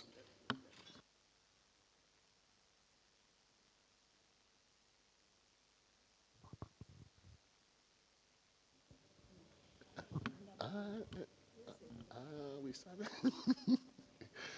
Yes, so please, COP. The Ghana Police Service, we are here on behalf of the IG, and then we are grateful for the invitation to this program. I understand you will give us the opportunity to make some comments on the discussions that we've been doing so far. One of the key comments that we want to bring into the fore is the issue that was raised regarding the composition of the National Security Council. Some comparative analysis were made between South Africa, Kenya, in the context of Africa, and then that of Ghana's own structure. Then we looked at the issues of the UK and the US. I want to come home to Africa. I'm looking at the Ghana's composition as something that we need to look at it, considering some issues. I haven't been running the Constitution since 1993. Have we had any difficulty with the composition of the National Security Council? This is how I want us to look at it. So to look at it from the framework of the strategic, i.e. looking at the ministerial level, and the technical from CDS, IG, and others. Do we really have any problem having worked for them over 30-something years that warrant us to re-examine or change the Constitution, especially the composition? That is where I'm coming from. We may not be able to copy exactly what Kenya is doing or South Africa is doing, but the most important thing is how did we fare? How did that composition work in Ghana? So that is how I want us to look at it. And for me, if we cannot identify any challenges or complexities regarding the composition of the National Security Council in Ghana, I don't see why we should actually go work. Maybe some other countries later will come and then study and also re-examine, look at our settings or scenarios, and then they'll copy. I'm saying this practically. Practically, what I see is that there are certain things. We are talking about security. Something that is rapid response agency. You can quantify all of them in scenarios or terms. So at the time that you are making decision, you need swift decision making. So the president chair said, have all the ministerials and the technical guys who even was in that meeting. There may be something fast that their men will send to them that the National Security Council may need to know. So if you take them out, the minister may not have that information quickly that is needed to actually solve a problem in the country. So the nature of the composition of Ghana's National Security Council may have history and relevance.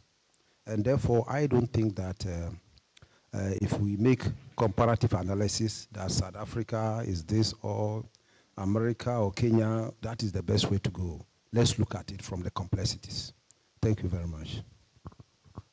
So specifically, what I mean, to the point around the membership on the council of the heads of the particular security agencies, so the CDS and the Inspector General, sitting on the same council as their civilian overseers, the Minister of Defense and the Minister of Interior. You're saying that that is not problematic? Yeah, that's what I'm saying. That is not problematic. Practically, for me, I think it has worked for us.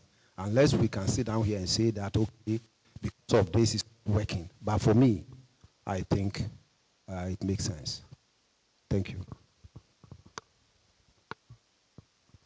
Maybe my colleagues, DG Legal, anything from the police side. I want to see maybe so that the police will just make justice to it and we don't come back to that problem.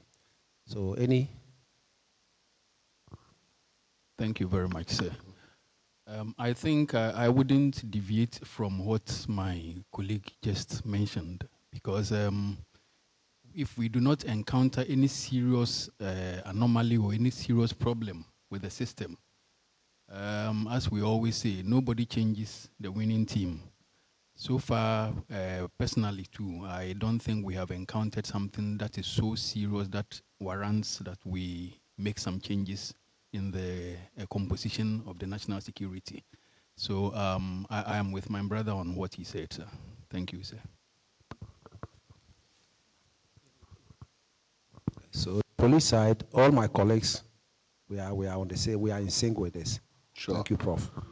A number of other issues were put on the table, where we looked at some of the provisions in the Kenyan constitution that tries to draw boundaries between the strategic and the policy oversight and then the operational. Are those some of the, could you reflect on some of those also? Ghana Police Service, we also want to come to this. There are other issues who actually capture this within the issues of interferences, protocols, is it a protocol enlistment and recruitments and all those kind of issues.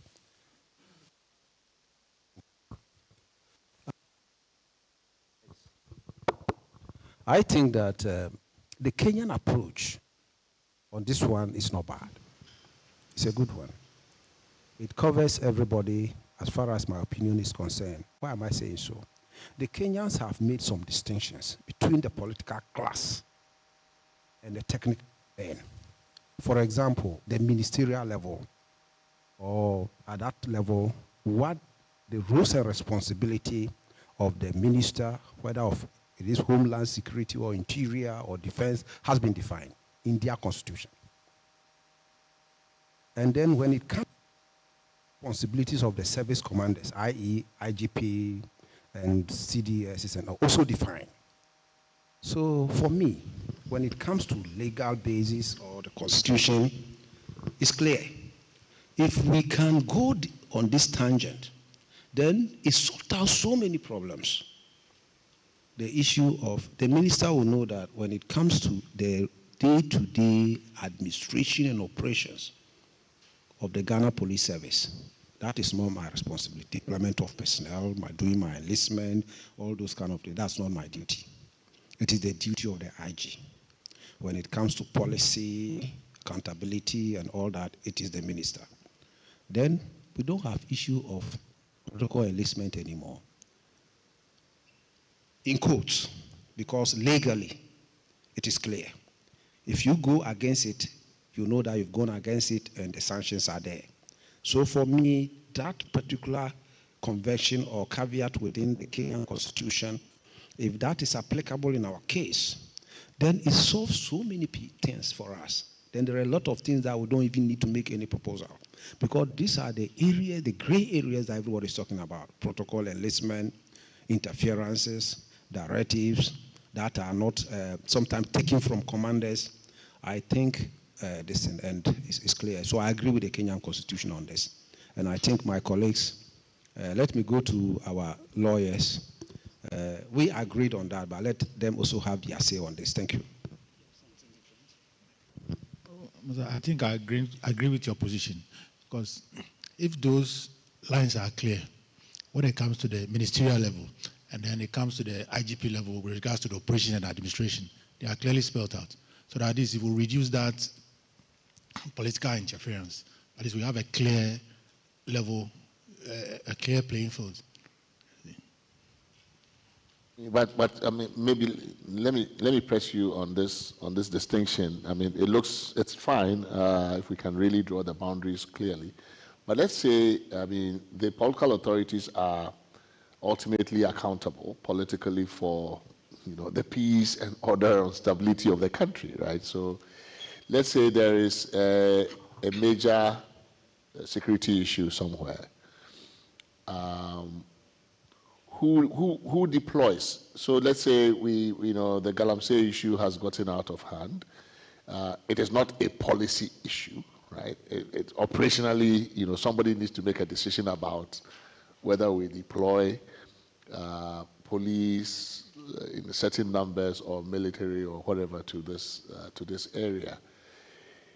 It's not a policy issue, right? I mean, it's operational somewhat, but would you say that the minister or the president or the civilian head, the political head would not have?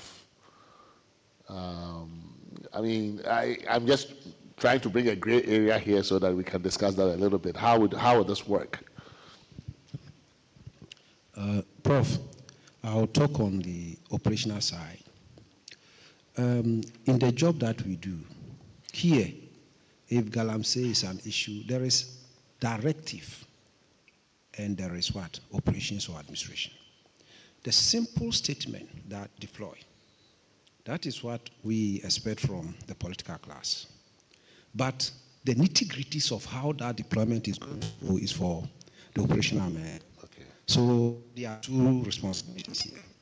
Now, you don't dictate, okay, constitute these teams or that team. So I need to be clear. We know that directives will come from the politicians, but how the operation will work, its structure, configuration, and this thing, that one is done by technical men. So I think that's how we approach it. So just I'll have my questions later, but just to follow up on this. So in terms of the way you have delineated the executive role and then the operational role, do you find that there's a problem with the setting up of ministerial committees on Galamsey, or on the fight against Galamsey, for instance? We have seen that in recent times, the approach to fighting, to resolving the Galamsey issue is that presidential level or at the ministerial level, we usually have a ministerial committee. How does that bode well in the manner that you have delineated the general principle and the statement that we want to fight this, and then you operationalize it? I would like you to respond to that.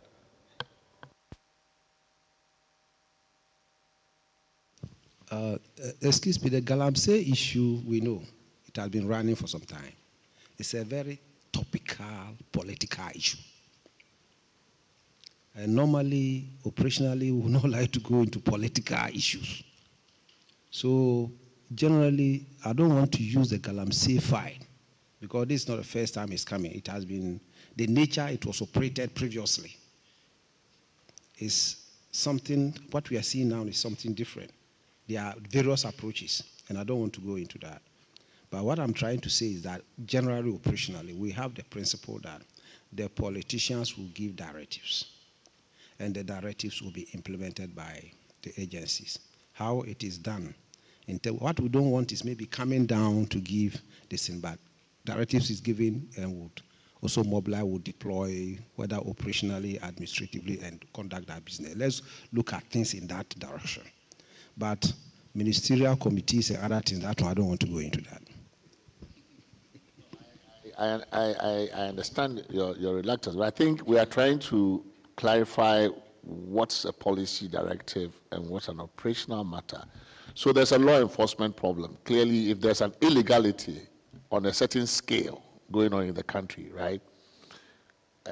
Minerals in the soil belong to the government. If somebody is taking it illegally, it's an illegal, it's a criminal activity. And so if it rises to a certain scale, then somebody has to make a decision. Do we move in to do this? And I guess part of what we are grappling with is that a policy decision or an operational decision to say that there is a law enforcement problem in this area. The police have the law enforcement responsibility to restore order and law, whatever. So we are moving in to restore it. Is that not an operational decision? Or is that a policy decision?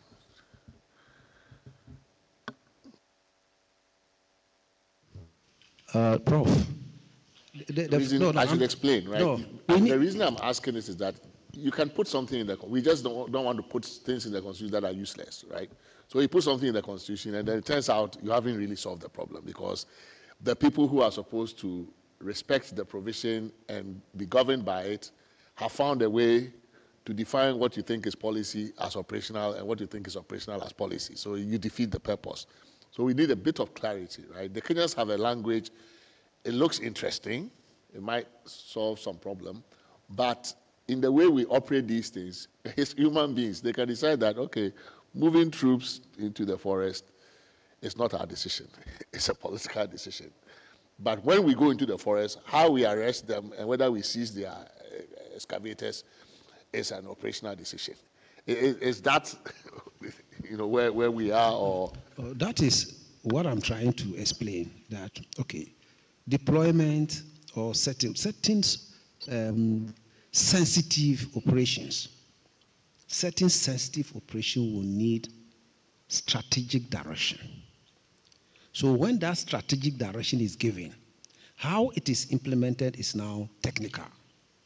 That distinction is what I want to break. So the technical applications then comes to us.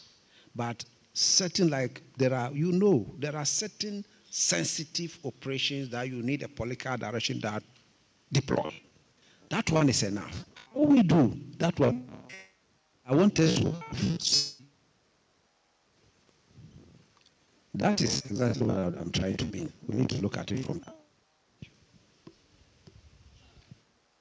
Okay, so just wanted to just find out from you just two questions. The first one is just to take a reaction from you on whether you think that the appointment of the IGP, it should go through parliamentary vetting. That's my first question. Just an opinion from you. You've been in the service for many years. Do you think it will serve a useful purpose? That's one. Then secondly, I want to pick your brains on the role of the police in the districts, because we are thinking of empowering the districts with the election of the MMCs or the chief executives. What do you think the role of the police should be within the districts? That's what I want to find out from you. Just these two questions. Can I ask mine? Sure. I am taking you back to the about it. No, it works. No, it works. The definitions in the Kenya Constitution about the roles and etc. So I'm asking, the Police Service Act, doesn't it have such definitions there? So to the lawyers, the definitions of the roles of the IGP and the service commanders and the rest, is it not clear enough? So that we have to now come and put that in the Constitution. Because I know all the armed forces and the rest, they all have their specific enactments covering their operations and the rest. So I don't know why we want to now import all of them into the Constitution and make our Constitution bulkier. No, our Act and then our CI has those rules. They've been clearly spelled out. Yes. So I don't think there's a need to bring it in the Constitution. Your acts and the CIs? Yes, they are clearly spelled out. Yeah, but the people of Ghana also have to know that you are governed by these limitations, right? So part of the so if you say, for example, your LI or your CI, does it have a clear delineation between the role of the minister and the role of the command structure? You have those things in the LI or CI? I mean, I guess I'm not sure what points you are importing into the Constitution. No, I don't think that the ministerial aspect is covered. Okay, but how you do your operational, yes. Sure. If it's an internal matter, of course, then it's not. Yeah. Any comments?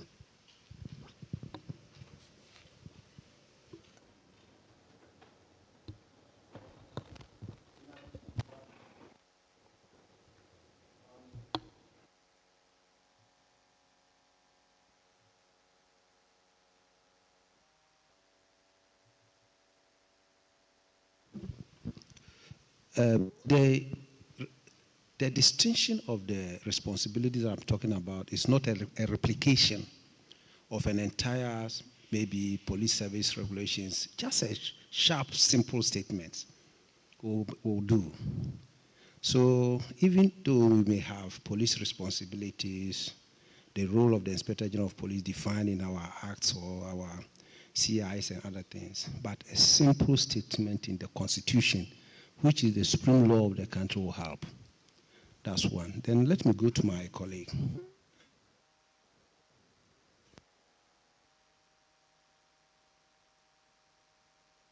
We're talking about the police mandate in the districts. Okay, the Ghana Police Service has a unified command. We have one Ghana Police Service in this country. It cut across from national, divisional, district to every level. So the roles and responsibilities are the same. Maintenance of law and order, protection of life and property in principle. And that covers everything.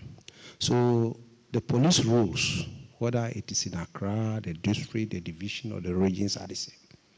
So the issue is, if there is anything that the police needs to do and do it well, it's about manpower, logistics, resources that will support whatever intention or plan that is coming. So the district concerned will examine the manpower situation, the logistics situation, and see how we can apply it to support I think you are talking about district election of district assemblies. So we'll look at that and use it to support that cause. So I can assure you that when we look at inside, whatever rules and responsibility within the mandate of the Ghana Police Services can be done. Now, the second question, which is the first one that you mentioned, was about my opinion about the appointments of the IGP, whether parliamentary oversight. And I'll call this one from some of the issues that were raised by Major General Kotia and some other discussions this morning. If Ghanaians agree, I'll go on this tangent.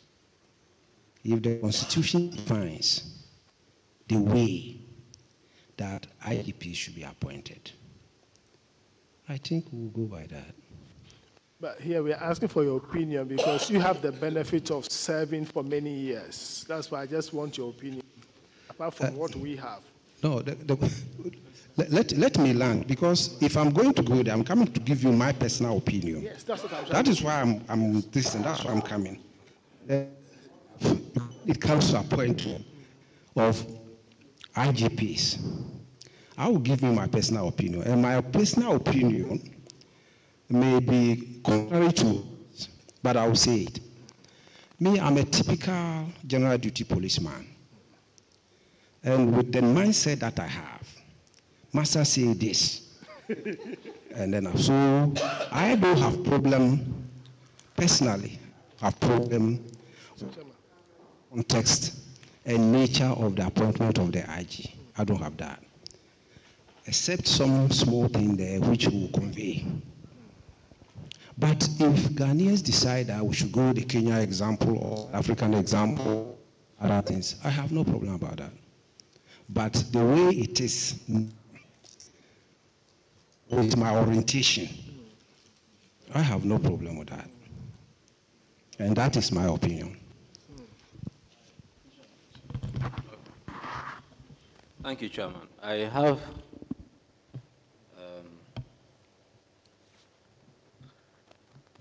I want us to discuss the role, and this issue could concern both the military, in fact, all services present today. It's about conflict zones or conflict areas that we have in our country.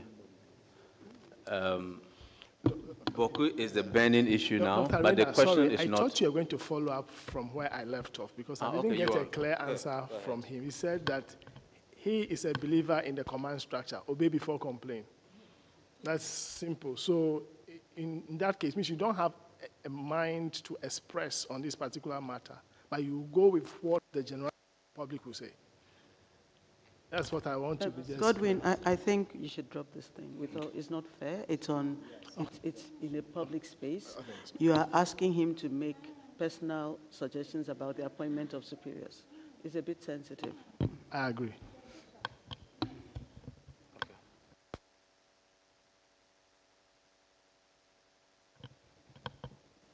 Okay, my concern is on conflict zones in our country. And even though I would use Boko as an example, I'm not asking you to specifically prescribe solutions to Boko. Because if we have a constitutional solution, it will cover Boko. Now, both the military and the Ghana Police Service, we've taken turns to deal with conflict areas like especially Boko. But we've seen how protracted it is, and we still have not found solutions. Now, there's a school of thought that says that we could use the constitutional powers of the state to, if you like, compulsorily acquire, conflict, those protracted areas, and then administer it from the central government in order that we can create a peaceful environment. I want your specific thoughts on that. Now, what is it that makes it so impossible to maintain peace in those areas? Because this solution is very heightened one. That imagine Boko, that's a very, very large area. For us to say that we want the state to directly administer it, we won't have district chief executives, we won't have any local representation, we won't have any role played by the local administration or anything like that. What is it that makes it so particularly impossible? Because I want to say that it is impossible because we haven't found solutions yet. And we're losing lives, properties. You can't post teachers and nurses. You cannot post. The only personnel that can accept postings to those areas, especially Boko now, are to maintain peace, police and military. That's how I see it now. The future of those children are in jeopardy because they cannot have a peaceful environment to attend school, to prepare for their future. It's really very, my town is proximate to Boko, so I speak also from a personal point of view. And it's a serious case that we need to resolve. Are you amenable to the suggestion that the state should acquire those places using the powers? in terms of compulsory acquisition, that the state should directly administer land the itself, land. I'm but talking the about the state is a land. unitary state. It's still the state still owns the territory, right? I mean, in effect, right? The unitary state is still in Yes. control. So, for instance, this is how the concept is that if the dispute is about ownership of land, okay, because fundamentally I took it for granted that the dispute is actually about land ownership. Is it? Yes, because chieftaincy is an expression of. Not necessarily. Yes, to a very large extent, because if you don't have jurisdiction over the land, you cannot be a chief or a tindana for that land. Okay? So, for instance, if government were to say that this land belongs neither to A or B, it belongs to the state, under Article 20 of the Constitution, the state can compulsorily acquire land if it is in the public interest to do so. And I'm suggesting that, is it possible that it's in the public interest, in order that we can create peace in a particular place, that we compulsorily acquire it, and then the state then has power over, so there are no questions of chieftaincy, of land ownership, and those issues, can they be dissolved by that process? I think, is it clearer now? It is, I think, but this is more of land policy than police issues. Now, so we've had experience. The Alavanyo case. Yes, can I make an interjection? Yes. I'm not too sure whether this is very much into the constitutional review per se, but I don't know, are you suggesting that there should be a provision to say, for instance, that if there's a dispute that cannot be resolved beyond a certain, maybe, time frame, then the state must necessarily acquire or by compulsion take over a particular piece of area and control the place? Not without reference to Boku in particular, but I mean every conflict area in the country which is not resolved beyond a particular time frame, then the states should. Is that what you are suggesting? So first of all, I'm at the general principle level, okay, before we get to how we do it. So I'm not even, because you are in charge of establishing and maintaining peace in the country, not so? So since even though it's a land acquisition issue, it's also a peace issue. That's one way of ensuring that we can create peace. So as a general principle, are you amenable to that? That's the first thing. So once you accept that it's a means by which we can create peace, then how do we express it in the Constitution? That's the point I'm trying to make. So I was just trying to explain a bit of that because I teach land law, and it's one of the issues have come up. And we've had the experience, for example, in Gomoa, for example, where as a result of dispute between the Futus and the Gomoas, within a certain radius, government actually vested it in itself, not compulsorily acquired, but vested it, so that government will be in control of those lands. And it was a very good way of dealing with the dispute. But what is happening now under the current arrangement is to divest those lands, to revert them to the original owners, so that they are not deprived of the use of the land and its benefits, but to find a lasting solution to the problems. So at the broad level within the Constitution, it talks about if it's for peace and good order, government can, in principle.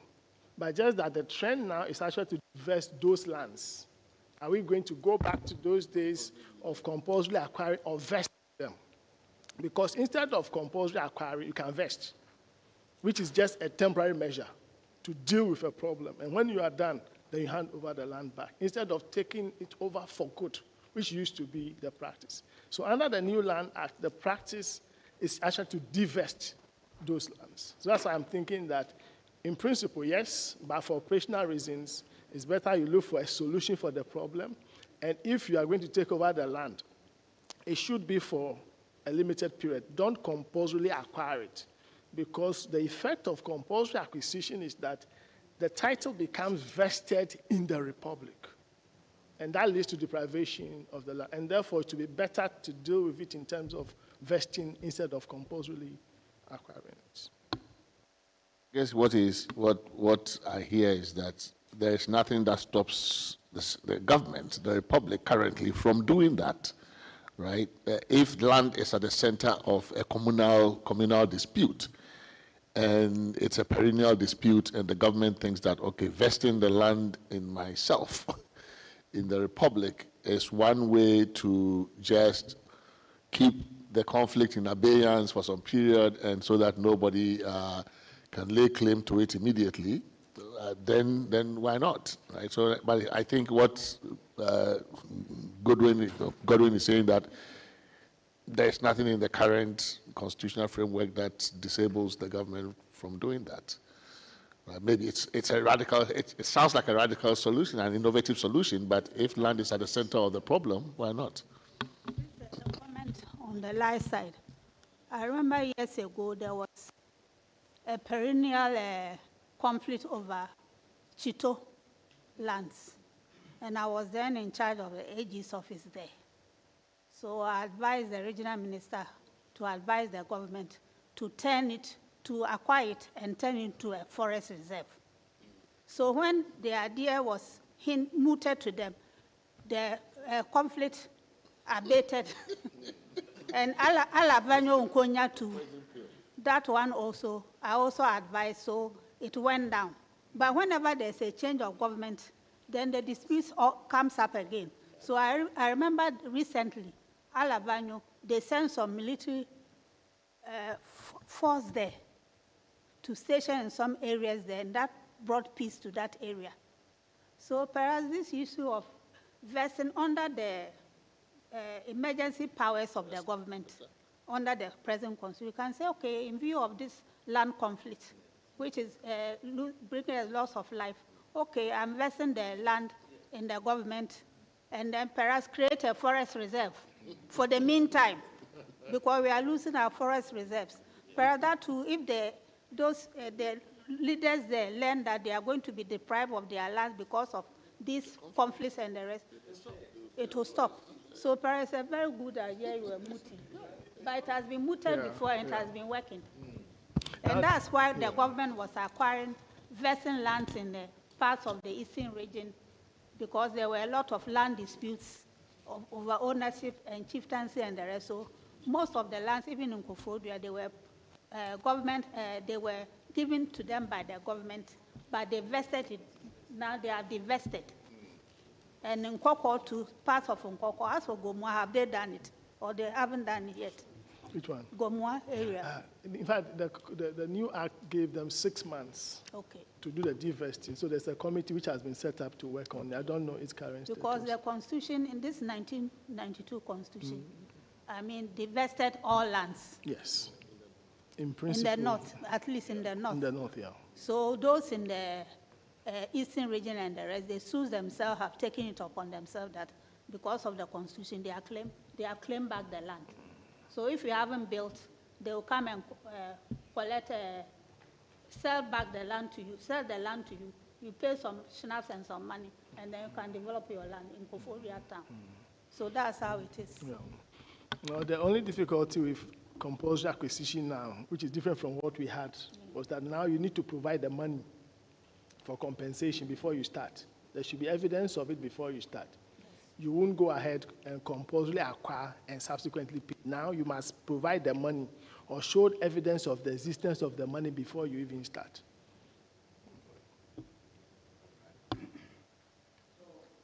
Yeah, so that's just to conclude. I think that because of the protracted nature of the conflict, that's why we have to also think out of the traditional means of resolving the conflict. So these are just ideas for us to think about and deliberate. I'm sure that it is more nuanced than that. So if we can even make an exception to the divesting that's now provided under the Land Act, so we can resolve specific emergency urgent issues, so that life and property can be protected in those areas. Thank you.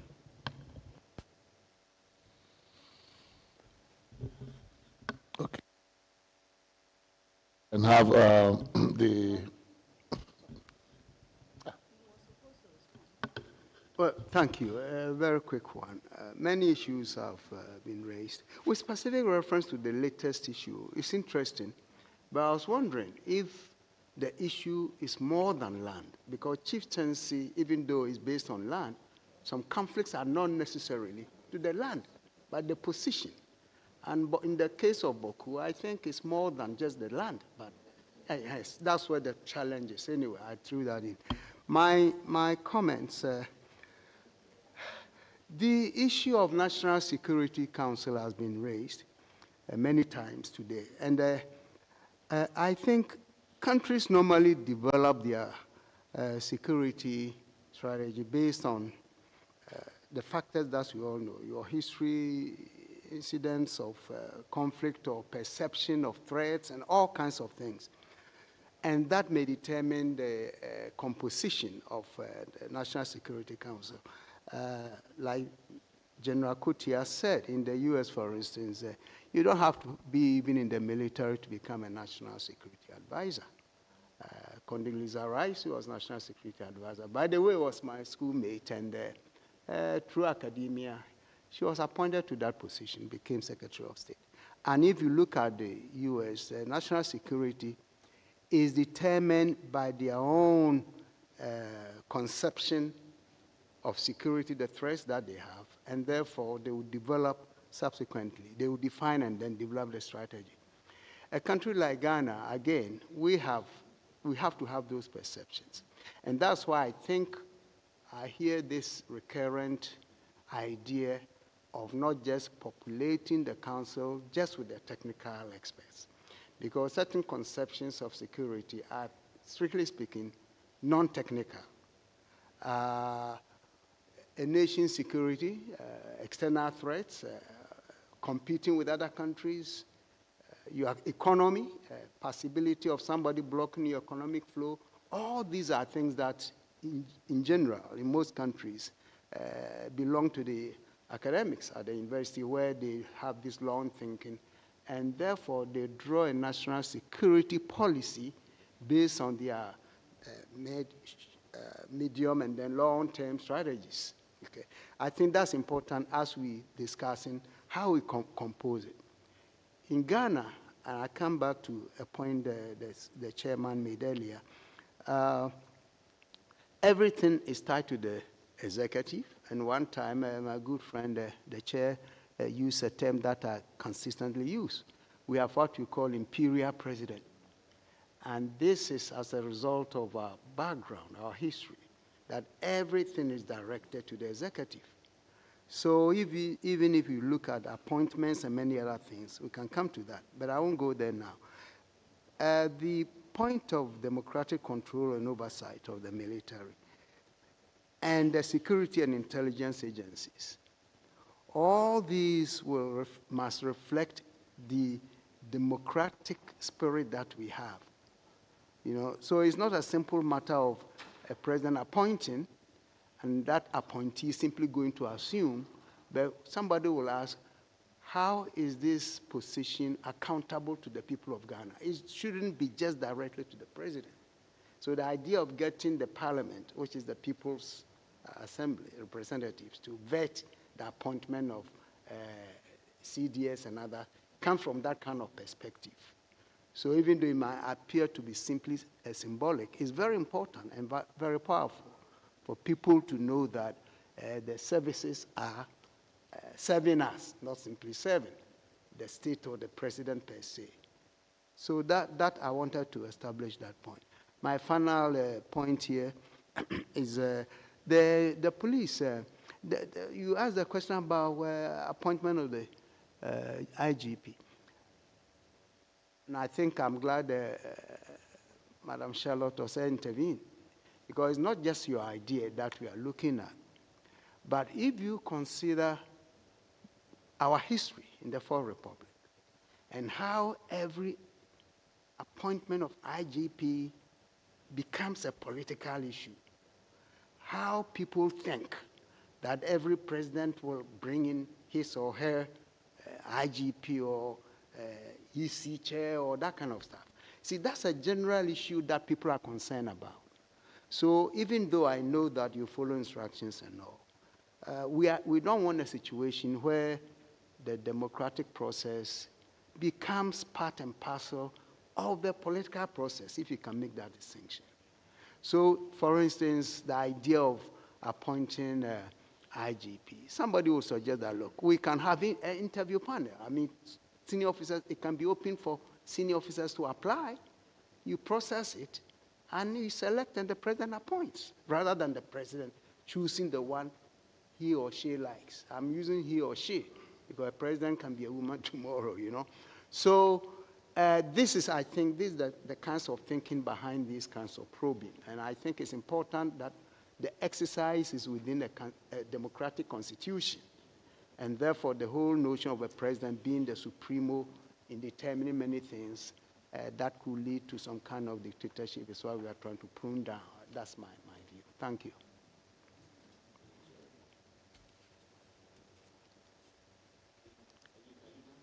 I'm done. Mr. Chair, I asked a question about vigilantism, the tendencies of these political parties to set that up. But we should link that also up with the growing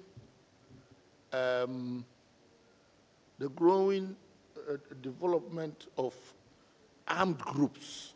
The Galamsey is raising that level of armed groups, the proliferation of arms in the country, as if there is no security agency that should have a monopoly over arms and so on. My question about this is that we have the security agencies, and yet so many of these armed groups are popping up all over. We have security agencies, and yet political parties have the impunity of setting up their own armies. My question is, in what ways can the Constitution, for instance, address this? So I pose the question, can the National Security Council, or let's say even the armed forces, have the powers or be given the powers to tackle a problem like this? It's because it's a major threat to security of persons and property in this country. A quick response, Mr. Chair. And pardon me, I forgot to respond to that. Okay. There are also state actors who are who are not publicly recognized as police or as military, but who are increasingly also exercising, at least in their appearance, seem to be armed and exercising police powers that have raised a number of heckles in the public domain. So I think if you could also add that to your plate. And then the issue of the commercialization of the military, or getting the military involved in business. I think some industries have been set up with defense to do this. I don't know exactly what legal framework allows that, or what you think its implications might be for this democratic control issue and all of that. Yeah. Thank you, Mr. Chair. The issue of the vigilantes and the non-state actors getting into security area. But the Constitution makes it clear that no person shall raise an armed force. The same with the police. So broadly speaking, no private individual or group can constitute an armed group. So if the politicians themselves bypass this and constitute or form vigilantes, they are flouting the Constitution. And maybe some civil society groups will begin to raise concerns about that.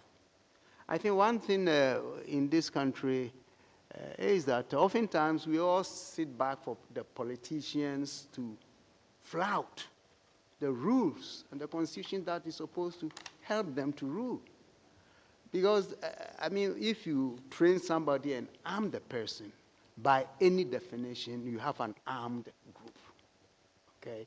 So I think there's something we need to express very strongly in order to avoid that. Now, at the same time, like you said, initially, there were some security people, private security, that were armed. But I think a statement was issued against that by the police, if I remember. And since then, we don't see much. But still, we have these people there. And if you attach that to the Galamsey situation you raised, these people are armed at times better than the police, you see. But it started growing in bits. And again, typical Ghanaian, we went to sleep. It's not dangerous, or we are behind them, we arm them because you want the gold. Now it's become something that all of us are trying to figure out how to deal with it. So I guess I'm saying that the state should find a stronger means of curbing that before it outgrows our capacity to deal with them. And I think if you are not careful, that will be coming. In the area of the commercialization of the armed forces, that's a very interesting area. You know, one of the, if my history is right, one of the issues that the soldiers had against Buzia was that he had proposed that soldiers would be deployed to do some agricultural works and all, if you go back to the books. And that really angered the soldiers, that we are not going to be asked to do construction or go to the farm. In other words, good soldiers would not like to be deployed in those ways. However, and you mentioned Egypt, I don't like the Egypt example because it has really propped up the regime, the military regime, to be as strong as it is. In fact, they've killed democracy there. But if you take Ethiopia, they are using the military to develop their own weapons. And from what I hear about Ethiopia, majority of their armaments are developed locally. And that is good because you save your local resources. You don't have to import all these things because most of them can be done with just a focus. And that, I think, will be good because it will be serving the military itself. But if you ask them to go and do commercial farming or anything of the sort, then you're taking them away from their core business, which is protecting the security and integrity of the country. So, Mr. Chair, I think these are my responses to that. Thank you. So on this issue of the vigilantes, Mr. Chair, can I just make a small comment on vigilantism? Oh, I'll yield. I just want to see.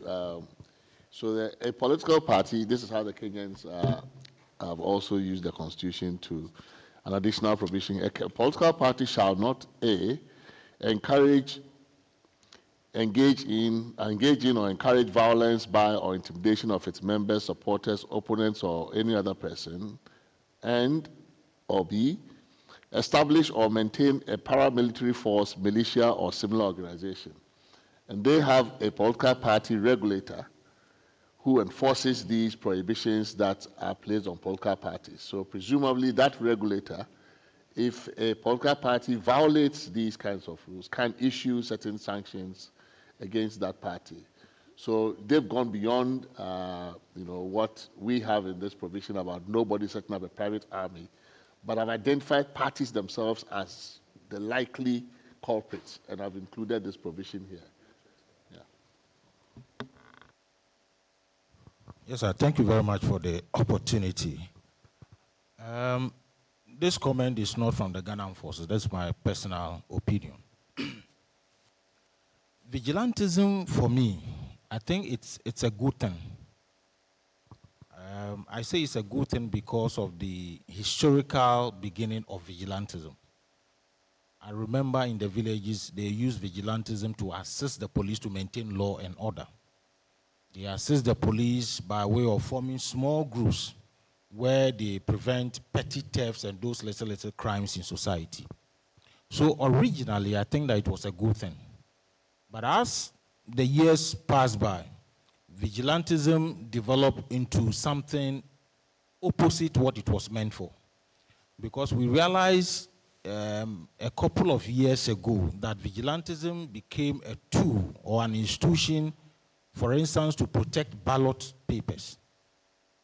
And so, like Prof said, the Constitution bans, forming private security services. And then, pursuant to the Constitution, a law has been made against vigilantism, I think Act 999 or something. 999, yes. So we have the Constitution, we have an act that is also backing the Constitution. It is there clearly. And so the question is, why are we not able to stop vigilantism? Again, my personal opinion is that it comes to enforcement. And the problem with enforcement for me, again, is because the people who will enforce it are the very people who are engaged in it. So we have all the very good laws, the Constitution, the laws backing, or preventing vigilantism, but the issue, I think, boils down to enforcement, and that requires political will to say that we want to stop this, and then we'll be able to stop it. Without it, we'll keep running around. My personal opinion. Is it just political will? Because one of the things you also do you could use law to do to enhance enforcement is also to change the structural disincentives. I mean, there's a reason why those who are supposed to enforce the laws against vigilantism may not have the will or the courage to do so, because they may not have maybe security of tenure, they may not have, there may be certain structural reasons that constrain them. So it's still possible to use law to change those incentives so that those who are supposed to do the job have the necessary courage and the tools and the will to do it. So if there are ways, one of the tasks we have been faced with here, people come here and say, well, the laws are there, but they're not being enforced. One of the things you could also do in a constitutional exercise is to enhance the ability of those who must enforce the law to enforce the law. So that's also some of the ideas we are looking at, because otherwise then we will throw our hands up and say we can't do anything. But are there ways in which consequences can be attached to non-enforcement, or so for example, this example we gave about the Kenyan situation, saying that okay, the minister can give instructions, directives on policy or strategy, but cannot give instructions on operational stuff, and they list particular operational things the minister must not give instruction on. In some other constitutions, you could actually go on to say that if they give instructions to you on those areas that are not supposed to give instructions, the instructions are not valid. So you can protect the decision maker who says, look, there are these provisions, but what am I to do if my boss, the minister, gives me instructions? The law will say if the instructions are given, those instructions are given, they are not valid. So there are ways in which you can do, you can add more to strengthen the hands of the decision maker so that they can make a decision that is consistent with the constitutional principle, or you can help them resist that pressure. So one of the ways is to say, if you get any instruction from a minister, it must be in writing. Let them write it and sign it themselves before they do it, so that you have evidence to present. So there are ways in which some of these things that look insoluble, if we structure the incentives around the decision maker, the law enforcer, we give them enough strength, they may be able to do it. But if you are going to go after a vigilante group associated with a party, and you could be removed or transferred, or those things will happen to you, then of course they're not going to enforce it. So there are ways in which you can actually give stronger protection to the decision maker so that they can feel secure in their job to do the work that you've given them. So some of those ideas is what we're please. Thank you very much, Mr. Chairman. I would like to comment on the vigilantism. Yes, I agree with everything that has been said so far, except to add that I'm linking it back to the issue of appointment. Yes, Now, when you come to, for instance, the position of the IGP is appointed by the president. And so in the event of the Galamsey, for instance, on his own, he may want to take certain actions. He may be willing to do ABC to curb the situation, but he's under a certain ministry who exercises oversight responsibilities over him. Considering that he's appointed by the president, and then having also oversight responsibility from the Ministry of Interior. Now he may want to take actions, and then he will have instructions from above, as you always say, that you can't do ABC. You cannot do that because it will make my party unpopular. So I think that linking it back to the appointment, if we look at, like Prof suggested, we have a procedure, and then also Brigadier General also made that point that if we can have the police, I'm speaking for all the services, the governing council makes like we have the judicial service, we have the judicial secretary or the judicial committee making recommendations, and then the president approving. Now we have the services council, the governing council of the services, making a proposal or a recommendation. There may be, this is the criteria for you to become an IGP, a chief officer, controller general of the immigration. These ones. Now, from these ranks, you qualify to apply or to be considered by the governing council as an IGP, as a fire officer, chief officer, or the other security service. And then the vetting, if that is approved, can be done. So we should try to decouple the two. That's government control over such appointment, so that if you have issues of security that the police is willing and determined to curb it, they will not have any control or political control from the government or from the appointing authority. It may be approved, yes, approved, so that in a way that we don't have the government having an influence, a total influence over such services. And so one of the ways that I believe may curb the situation is to detangle the two, have a different appointing authority, appointing these heads of institutions, so that when it comes to such issues, they can, if the person wants to deal with it, he can deal with it without having to, without fear of a favor from any of these political authorities. That is one way. And then when it comes to recruitment for also, over the years, we have challenges with recruitment. Being taken over by the appointing authorities. It's been said, I mean, from some of the comments that have been made here. Now, the agencies, police, fire, we don't have control over some of these recruitments. You have ministers having taken over, controlling in all these things. So the people that are supposed to see to the requisite people, the qualified persons being recruited into the services. We have some other persons being imposed on the services, regardless of whether or not they qualify to be in those positions. And so if some of these powers are taken from the government and given to the services, so for instance, the chief officer will not have control when it comes to recruitment. We have HR department, we have other departments that are in charge of. They should be allowed to operate in some of these areas, so that you don't have the minister who can call in or order from above that you have to take these people from my constituency. You have these MPs trooping in, imposing people on all of us, whether or not we like it, or whether or not they qualify. We have to employ them. And so if some of these measures can be taken to reduce or to even completely take away the political control over the security services, I believe it will go a long way to help us in implementing some of these decisions. I don't know if I can go ahead and make my personal, from where I come from. I represent the chief officer here this morning with my colleague. Unfortunately, we don't have any written document because the message came to us this morning. There are a lot of lapses when it comes to fire service.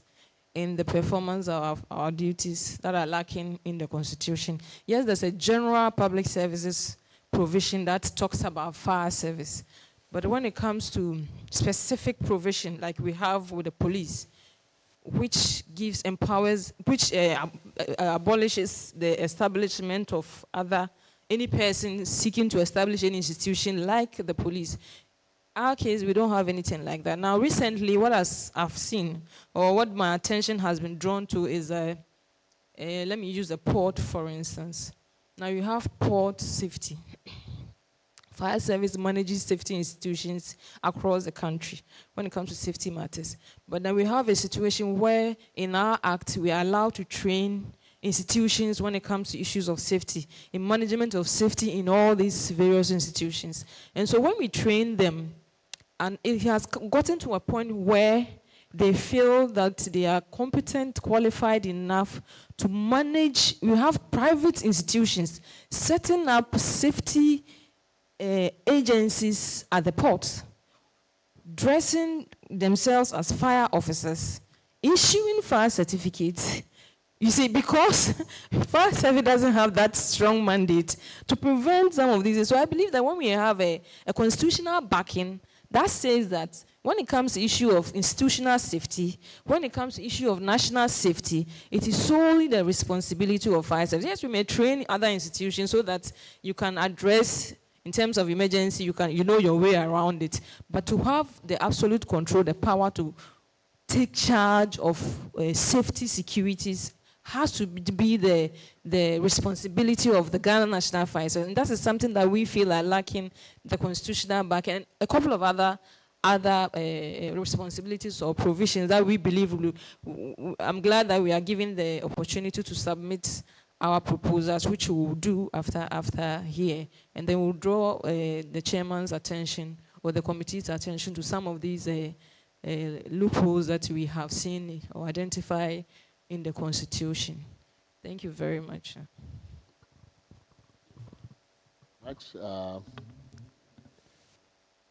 Immigration, Ghana Armed Forces, if there's more reflection on the various issues that we're talking about, laid on the table by Professor Bafo or Major General Kotia, or your colleagues from the police side?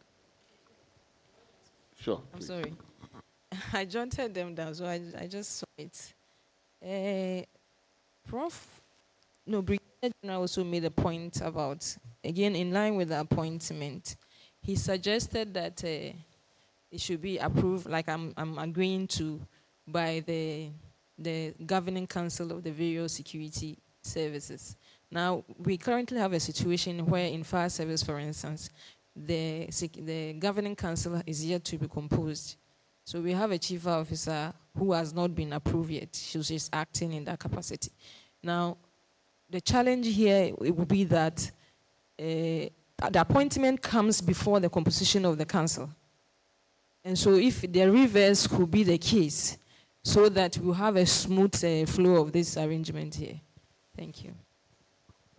Of points have been made along those lines. You have the practice here where a person is appointed to an acting position subject to the constitution of the governing council, whether it's a board or the Council of State, and then after they are formed, they just come and ratify it.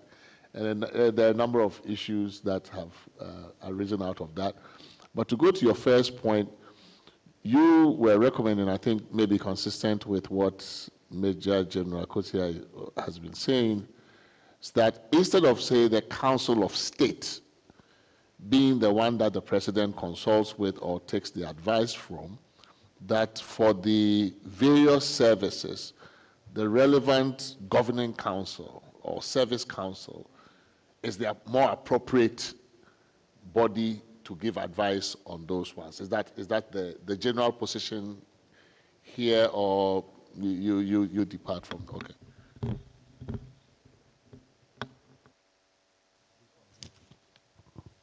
Prof, from our side, we want to actually go into how things run in the Ghana Police Service.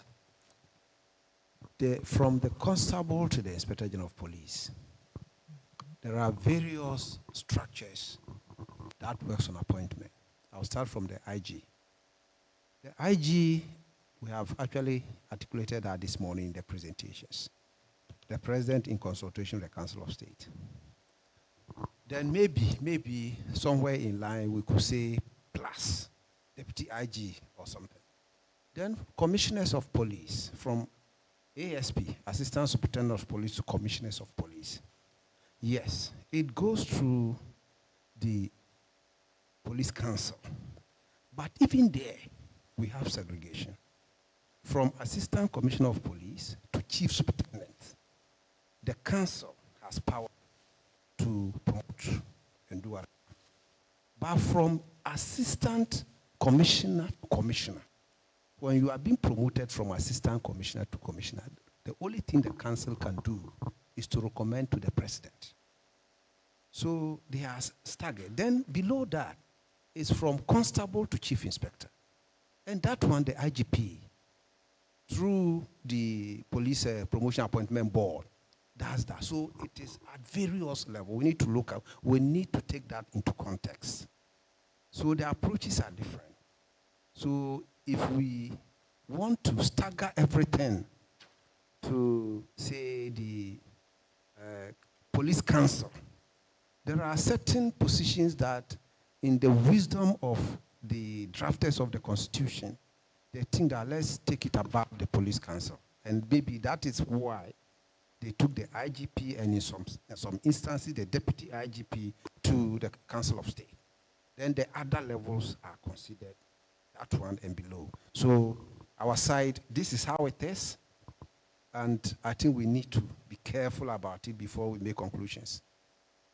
I think maybe my colleagues can add. That's how it is in the police service. Thank you, sir. Okay.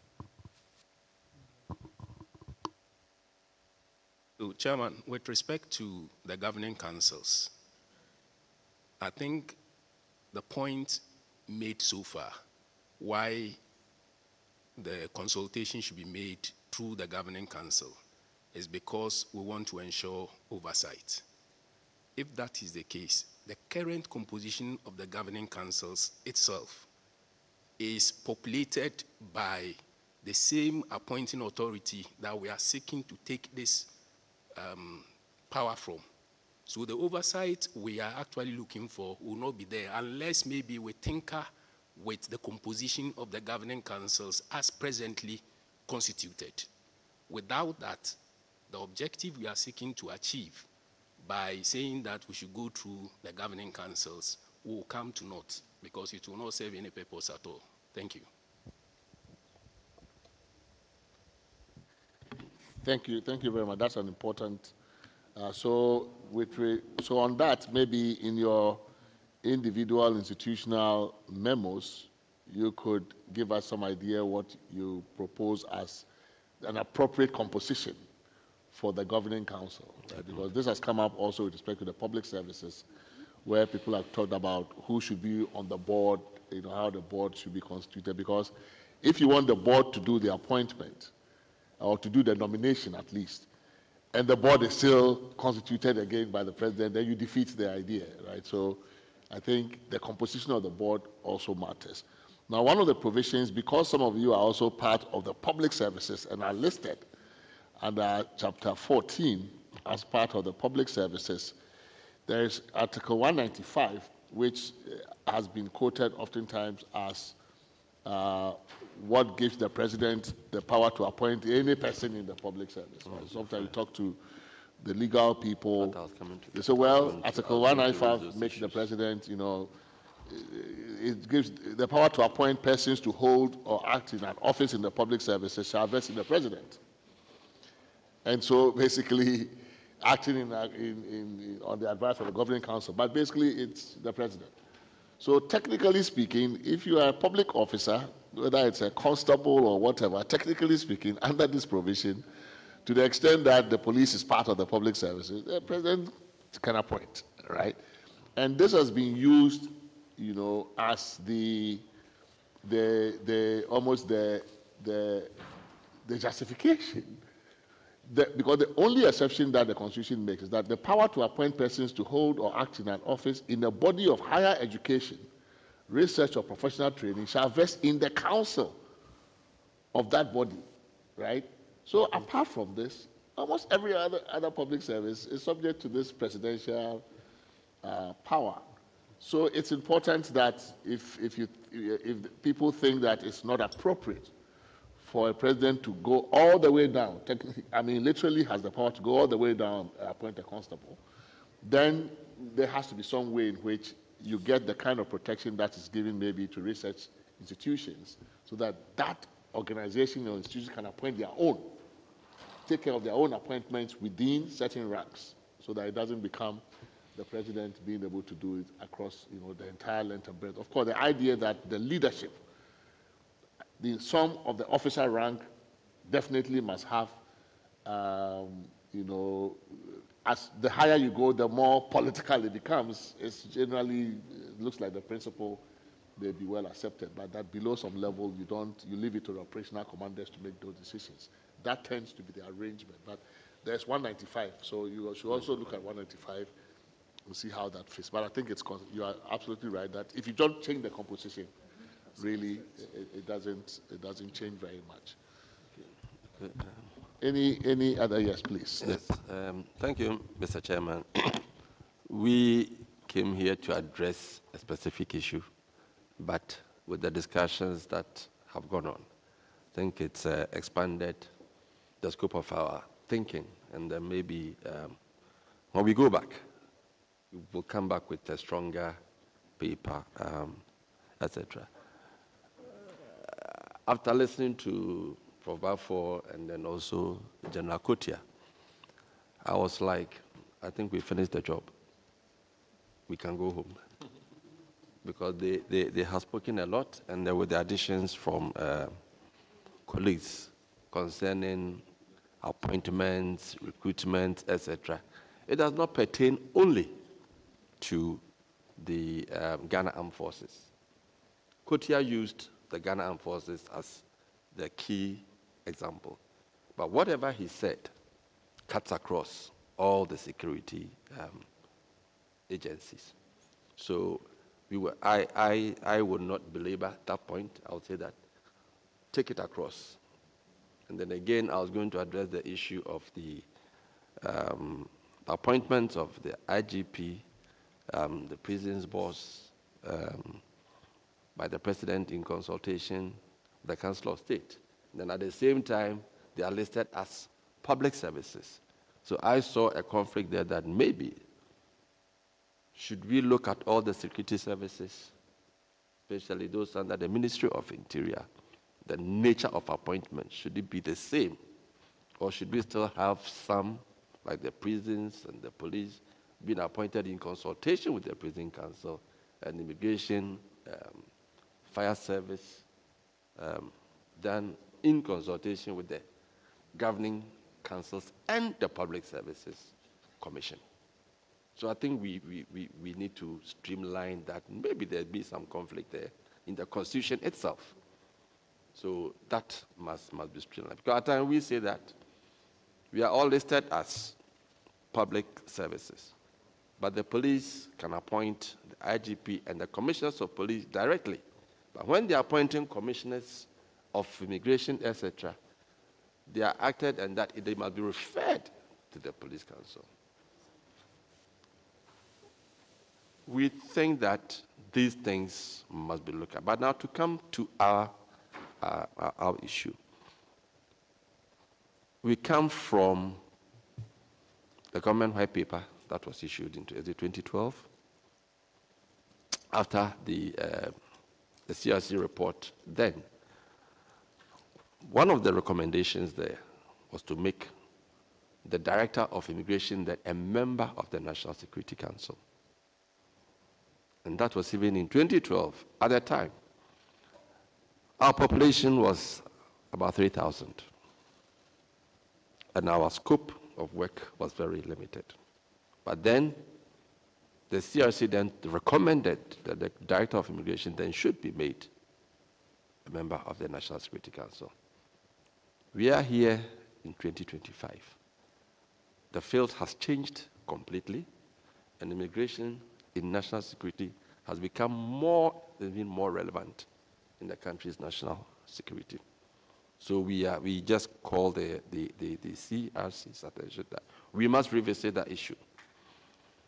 The importance has been such that the Controller General, the president, the last president decided to co-opt the Controller General onto the National Security Council, just like the other heads of security councils. The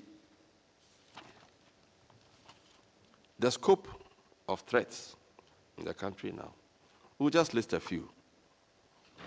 Border security, migration management, countering terrorism, combating transnational crime, narcotics trafficking, small arms, security in the sub-region, piracy, cybercrime, money laundering, transnational crime, document fraud, document security, refugee management, intelligence gathering and information sharing. These all fall under immigration. The immigration component is very strong in managing these threats. So in 2016, a new law was enacted for the Ghana Immigration Service, where then government decided to place border security and management specifically under the Ghana Immigration Service. So the whole structure of the Ghana Immigration Service is changed with a seriously expanded mandate. Border security. So when you go to our law, the object of the law says that managing security, 1, and 2, contributing to national security. It makes it very specific and clear that, hey, this organization, its role in our national security architecture cannot be taken for granted. And then it went out to lay out the functions clearly. And like I said, based on that, we then have to restructure. We have to put up structures to respond to these national security threats. So we had to form a border management department, an intelligence department, a counterterrorism department, a migration management department, a document fraud expertise center. And then, most importantly, we had to paramilitarize at a very rapid pace to respond. So the nature of our training, the nature of our operations, the places that we cover changed. So our training regime, maybe if you take the military, our training regime may be the toughest. I won't speak for the police because they also helped in training us. We used to take training from the military and the police, but now we are virtually independent. We've had to set up our own tactical training schools to train our people to respond to the migration threats that face this country. So when you come in today, the last 5 years, we would say that the resourcing of the Ghana Immigration Service to be able to respond to the threats that the country faces, I mean, it's marvelous. As we speak today, we are mounting 50 anti-ballistic cabins in the northern half of the Ghana, with border management equipment and surveillance equipment, gathering intelligence information that we have to share with our various security agencies. Mr. Chair, I'm not sure I want to go further. I mean, if in 2012, when we were less than 3,000, government found it appropriate that we should be on the national security, and today we are over 18,000, highly paramilitarized, armed. I mean, working in partnership with international organizations to counter threats, security threats. And I think that it is more relevant than ever, I mean, to address that issue, that it should be put on the national security. Mr. Chair, our paper will come, but I think it will address it more specifically. Thank you very much. Thank you very much. This point about being highly paramilitarized. So your act now empowers you to be an armed service? Is yes. That okay? Yes. Because the law is that you cannot be armed except by or under the authority of an act of parliament. Yes, So now yes. you are an armed service. Yes. Okay. Very well. All right. But I have to say thank you to our brothers from the police and the Ghana Armed Forces for helping us to set the basis. But now we grew. Thank you. Thank you very much. Yes, but I think a separate, written memorandum would be extremely useful for us. And also, thanks for referring us to the 2011 report. And you said the government white paper. Yes, the white also paper. endorsed. Yes, in endorsed fact, I would, yes. We do have the government white paper as well as the report, so we just have to focus on. All right. I think that when you see that white paper, you look at chapter 11 of the white paper, issue 2, composition of the National Security Council.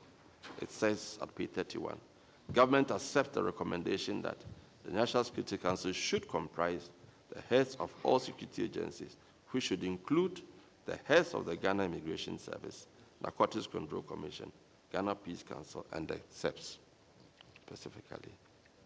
Thank you. Now, Mr. Chair, there has been a lot of reference to the Kenya Constitution and how it affects national security, etc.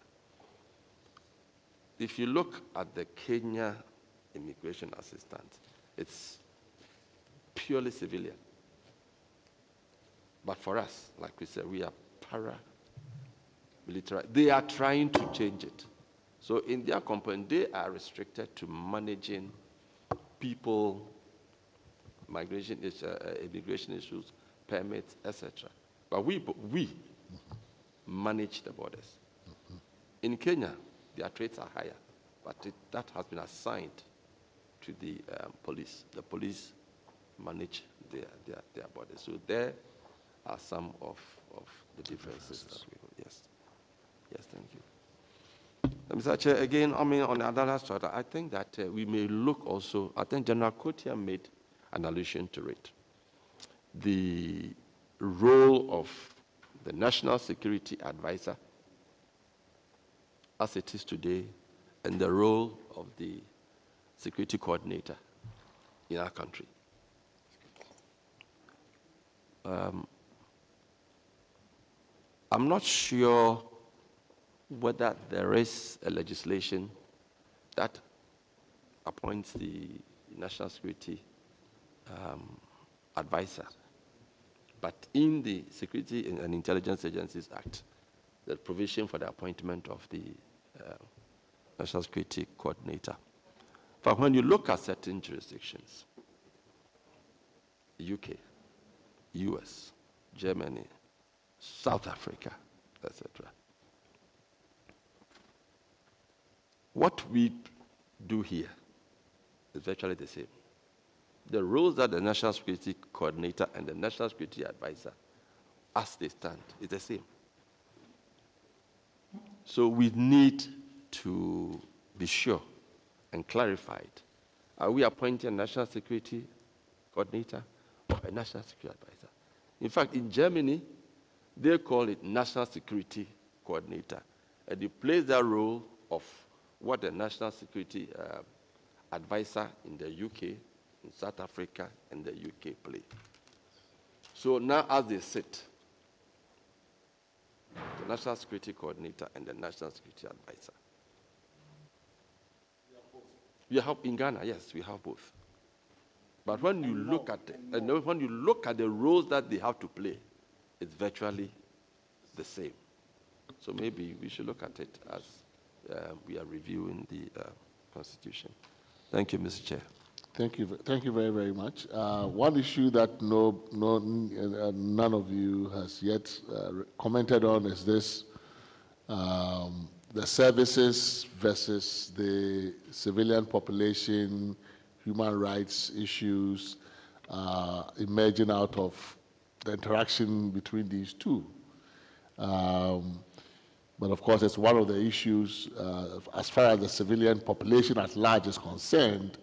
When the services come into their communities or are deployed for law enforcement here and there, issues around human rights, respect for human rights abuses and violations have become a topical issue, especially from the youth, from the side of the youth, and how, the use of force in those circumstances. Of course, the Constitution has protections, but nonetheless, these things occur.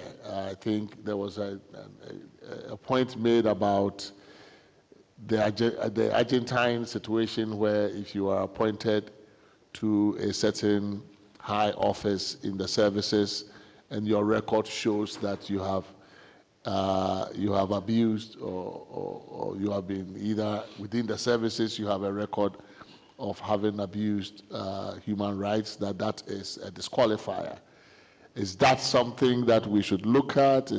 How do we make sure that we have a very professional service that is protecting the country's interests, but is also respecting human rights and is not abusing the rights of citizens? Yes, Mr. Chair, I would respond a little to that, but I will then take it from where the fire officer left off. I think she made a comment about the mentioning of the various services in the Constitution. Currently, we have only the police, the prison service mentioned, with chapters dedicated to them. But for we, the others under the Ministry of Interior, we are all listed and provided generally for under the public's services. If chapters could be dedicated to the services, then some of these things could be addressed. I mean, you could insert, provisions within them specifying the importance of human rights. You are very right that these are issues that have come up. So if you take a tour of all the agencies, at least I can speak for the police, I can speak for the Ghana Immigration Service, because we collaborate very, very closely in the community. Community engagement has become a very key component of our operations. And in everything, right from our training, we are hitting hard on human rights and how to engage the public in our operations. Out there at the borders, we are mixed up with the border communities. Some are very hostile, but we have to live with them. And some of these things happen. Issues of border control, etc.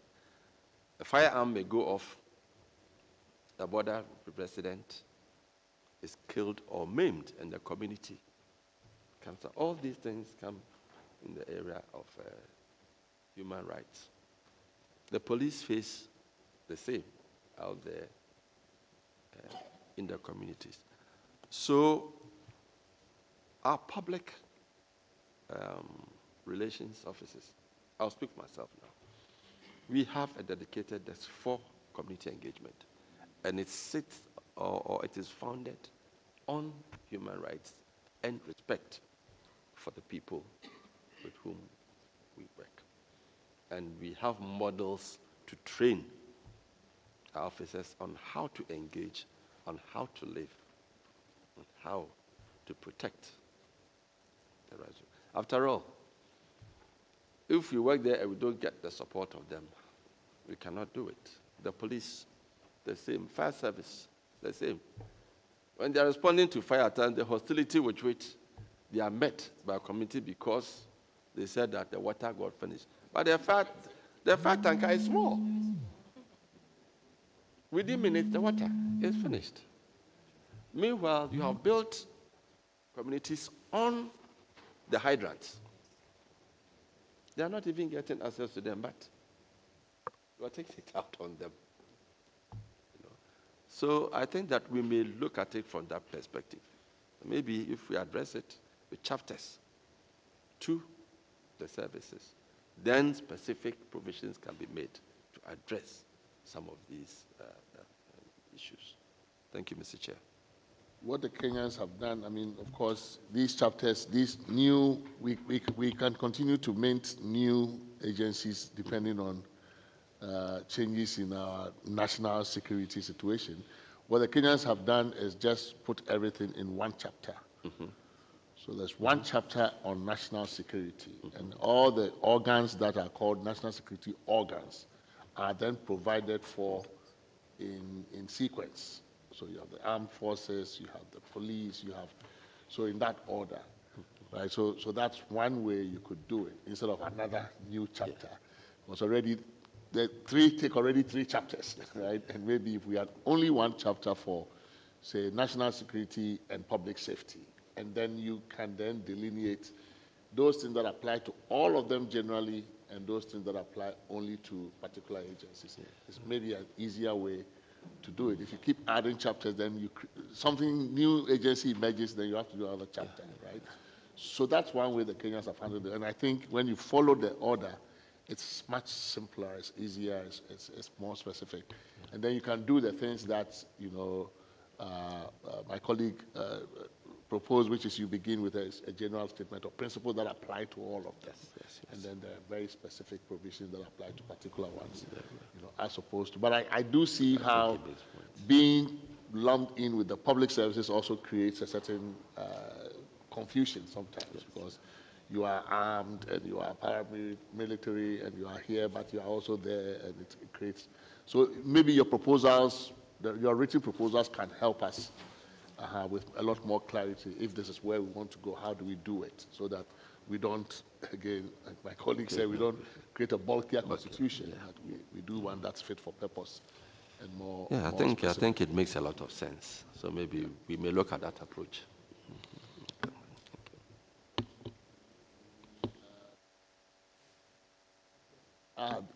Yes, please. Thank you very much. I've been following the discussion, an interesting one, but we want to make a submission. The Ghana Police Service want to make a submission. And I want to go by the introductory remarks that we made this morning. Our position is that the Constitution of 1992 that took effect in 1993 has served us well. That is the aspect on Ghana Police Service and other related part of the Constitution. It has been good for us. So for the Ghana Police Service, as at now, we know that some submissions have been made to the previous either commission or committees, which you have. But in addition to that, we are making proposal for two areas. Article 201H. It's a proposal. And we want to suggest some kind of amendment. That is the members appointed by the Police Council. And we think that instead of, we've looked at the composition, total, if you summarize, about 8. We are not changing anything. Those two positions that are appointed by His Excellency the President, we think that one of them should be modified to be like one of whom shall be the head of the National Security Secretariat or his representative. And the reasons why we are signing this, we are making this recommendation, we'll submit it in writing to you. The discussion, which I'll summarize in that argument, is why currently as it is, when you look at the composition of the Police Council, you don't see in specified the National Security Council Secretariat, the Police Council, so you don't see it like that. But in practice, what we see in practice, in terms of meetings, over the period is that anytime the Police Council sits, either the National Security Minister or the coordinator attends. So they need to officialize it.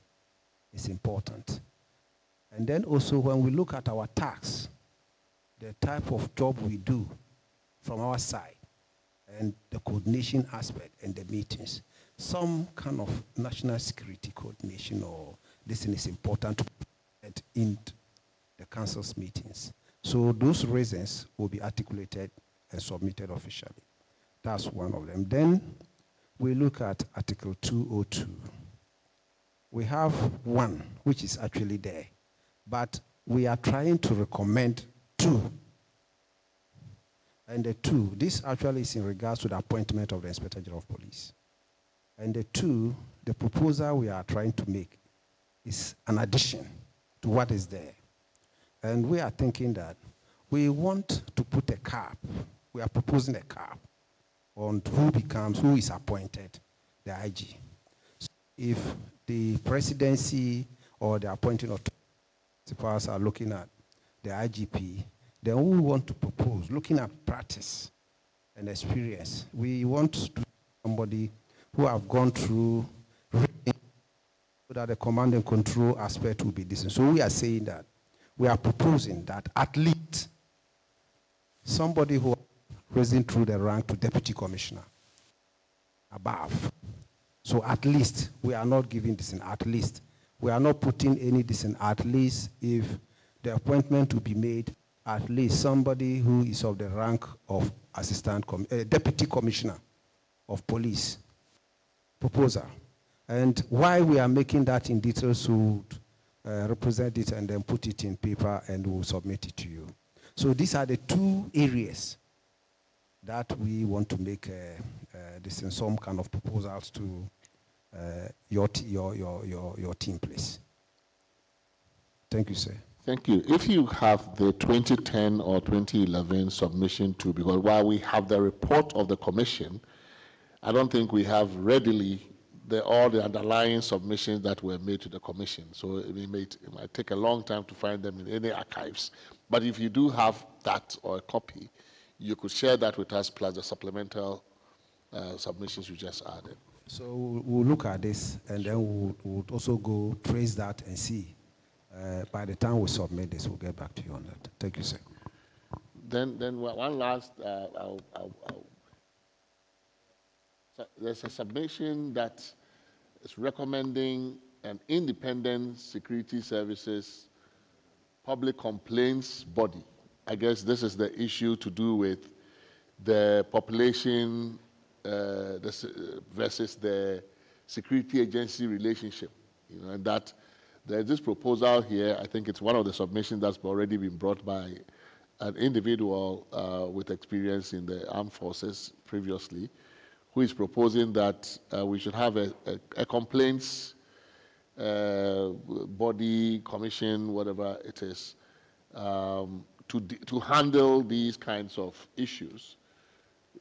It's some evolving practice in some places, especially with the police oversight, civilian oversight bodies or police complaints bodies. Is that something that you guys have thought about or that would work to improve the relationship between citizens and police and enhance protection of human rights and stuff like that?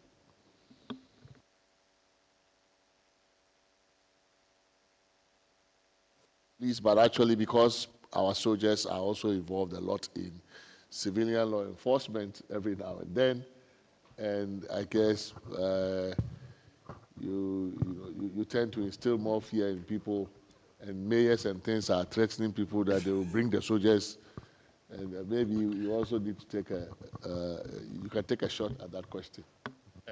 Thank you very much, Mr. Chair. I think there's a lot already been done to improve civil-military relationships, and the doors of the military are very much open to civilians to reach out to us with their complaints. So I don't think there may be the need to really establish an outfit or a body for that. But if we think it's necessary so to do, we could give it a shot.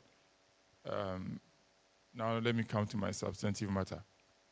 A lot has been said this morning.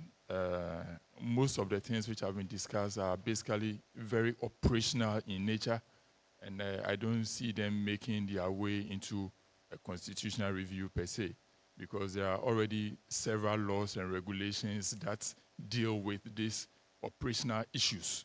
So we don't need to bother ourselves too much. It's all, the major issue is about ensuring the implementation, or ensuring that we can actually vet the implementation of these laws and regulations that deal with the operationalizations of most of the things that we've talked about. We'll be making our submission formally hereafter, but then that is our view of how we think things should be reviewed in the Constitution. But then what I want to talk about is how you also think you want to see the military and which should be captured in the Constitution. So in reference to the Kenyan Constitution that we have been talking about a lot, you could see that they outline certain things that they want to see about their military. For instance, in the US, you will not engage the military in internal security issues. For internal issues, they'll deploy the National Guard, for instance. So if we want to talk about internal security issues, at what level do we want to see our military in internal security? We have to capture it. So for instance, we could say that the military could be deployed when we have elevated a crisis situation to maybe a state of national security. Then the military can be involved. But maybe you don't want to see the military in everyday assistance to police in court. We have to define the level at which we want to see our military in the civil space. It must be captured clearly. Prof mentioned military involvement in commercial activities, for instance. We have to be clear. We can state that military should be involved in this level of commercial activities only if they want to. You don't want your military to be involved in certain types of commercial activities. You have to state it. So the way you want to see your military, you have to capture it, so that you will not be confused about why are we using military for this, why are we using military for this, because you have clearly stated that we don't want our military to be used for A, B, C, D. We only want to see our military doing E, F, G, H. That's it. I mean, those are the major things that I wanted to talk about. There have been some talk about composition of National Security Council. I believe in your opening statements, you mentioned that you'll be meeting, I think, former government appointees who I'm sure have worked in such offices. They will be able to tell you whether the composition as it is now is functional or not, or whether there are any problems that need to be resolved. So if it is working, let it work. If they think there is a problem, they will tell you that these are the problems, and therefore we think that there should be a review. Issues about recruitment and all that, they are all operational, and I think there are clear regulations that deal with these.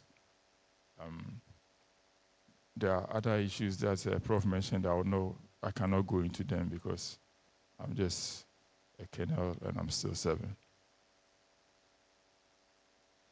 Otherwise, I think my boss has. No, I just want to add to this issue about complaints unit. For now, I will say that there is something similar in the armed forces, in which case we may not need a complaint unit, so to say. Currently, what we have is IGD, that is Inspector General's Department. We have that one, and we have our own redress of grievances, which deals with issues of ill treatment, injustices against soldiers within the armed forces. That is for us. But when we want to go out of the armed forces and deal with injustices being met out by the armed forces personnel on civilian, then I think the institutions that we have is the IGD, the Inspector General's Department. It is something that we copied from the USA, where any injustice meted out. So far, what we have been dealing with mainly is recruitment fraud, where some soldiers and some officers are involved in collecting money from, civilians, promising them recruitment into the armed forces. Those complaints have been coming and they are being dealt with internally. Most of the time, we collect the money back to the civilian and then punish the officer or the soldier involved. And so briefly, we have an institution in the armed forces that tackles that. And then also we try to improve the military-civilian relationship by engaging civilians in most activities of the armed forces. For example, on the 7th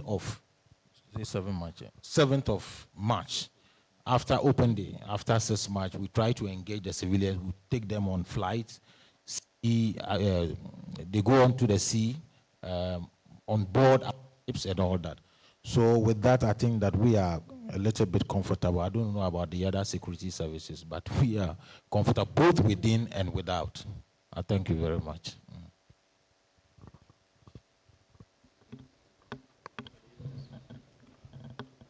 Thank you very much, Mr. Chairman, for the opportunity.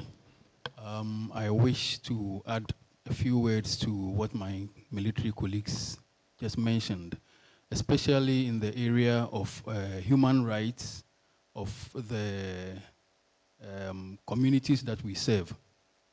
Yes, so far as the police service is concerned, we have tried to put in some structures to ensure that human rights issues are well respected and ensured in our operations.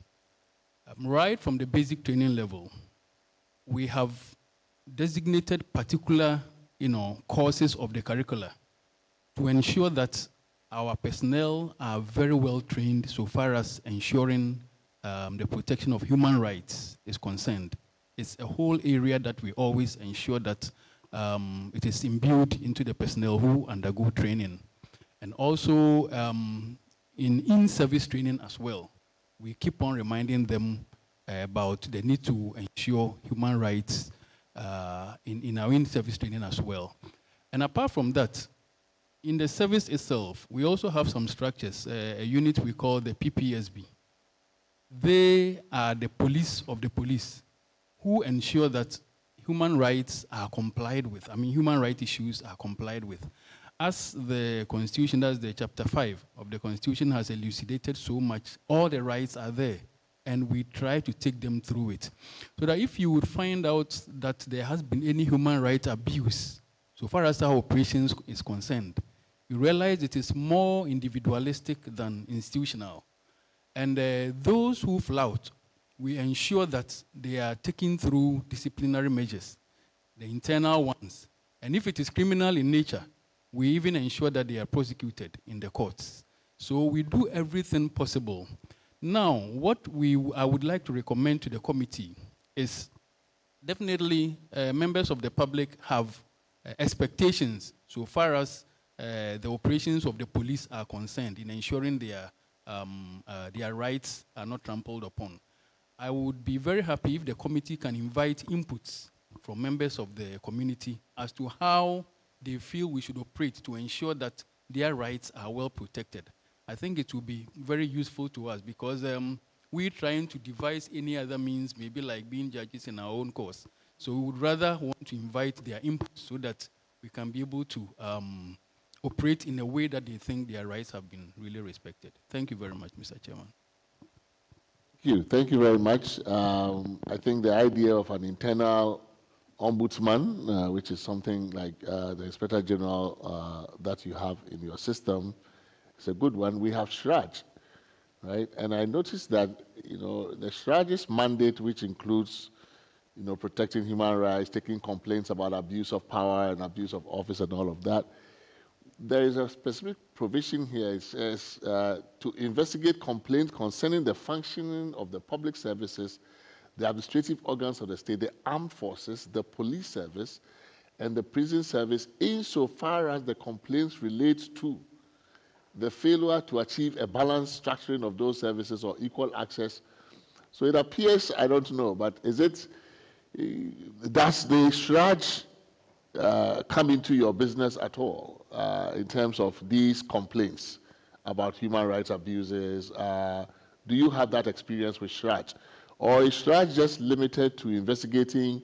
Somebody goes and says, the armed forces is supposed to reflect the regional balance of the country and everything, and it doesn't, right? Which is what this is saying. Or that the recruitment is biased in favor of a particular group, or because this is what 218B appears to say, that those complaints relate only to your internal structuring in terms of ensuring balance. But I don't see anything here that would appear to say that all the things we are talking about can also be done by Shraj. Do you have any experience like the police with Shraj? Do people come to you with, do they take you to Shraj at all? I don't. Yes, we do. We do. As a quasi-judicial body, a lot of complaints go there. And normally they will send us the complaint and ask us to comment per the Shraj Act. So we do have that. Mainly we have issues regarding unlawful dismissals. Petition us to be maltreated in the armed forces. And so when it happens, they go there, we are subject to them. We go and defend the armed forces. But in some cases, when we see that we don't have a case, we settle and then probably pay the soldier or whatever. But we are subject to shrug as well, and we have been going there severally. Yes. Yes.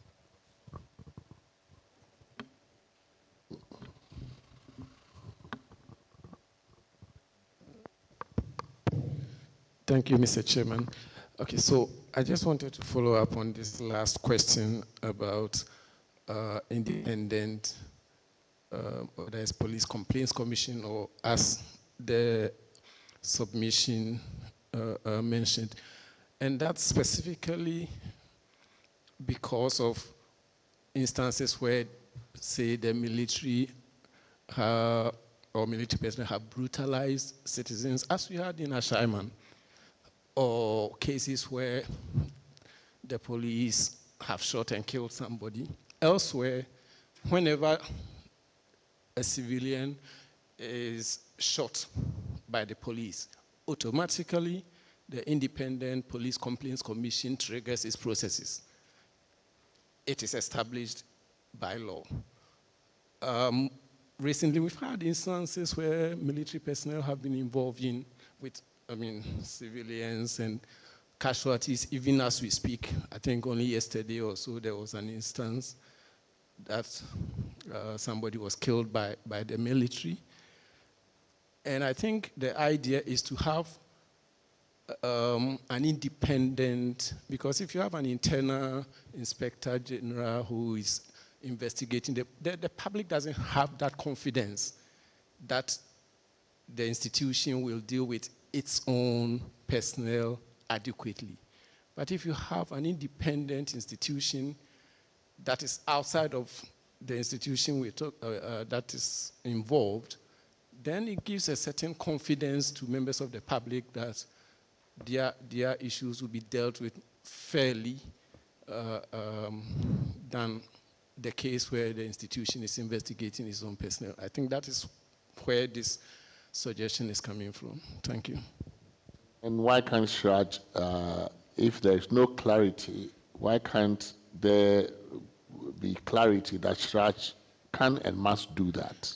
Yes, right? so because if you're enforcing the human rights chapter and your remit does not appear to preclude you from dealing with the armed forces or these other agencies, then maybe people just don't know they can go to Shraj. But as the military are saying, they get hauled before Shraj. Okay. So it may be for administrative justice issues or unfair dismissal, but clearly human rights abuses are not outside of the remit of Shraj. So maybe just to be more clear, maybe to be clear that Shraj does have the mandate to do that. So one proposal is to, categorically state in the Constitution to provide Shraj with that mandate and especially the teeth, because to do that. Elsewhere, once the IPCC makes certain recommendations, for instance, the Attorney General will have to prosecute, or certain compensation recommendation the state has to implement. So maybe the functions of Shraj can be beefed up to play that role, so the public can have the confidence that it is not the police that is sanctioning its own. Shraj is going to take care of my needs if my rights have been abused in one way or the other. And families can be assured that if their relative have been killed, SHRAD will deal with the prosecution side as well as the compensation side, and then people can be more comfortable relating with the security services.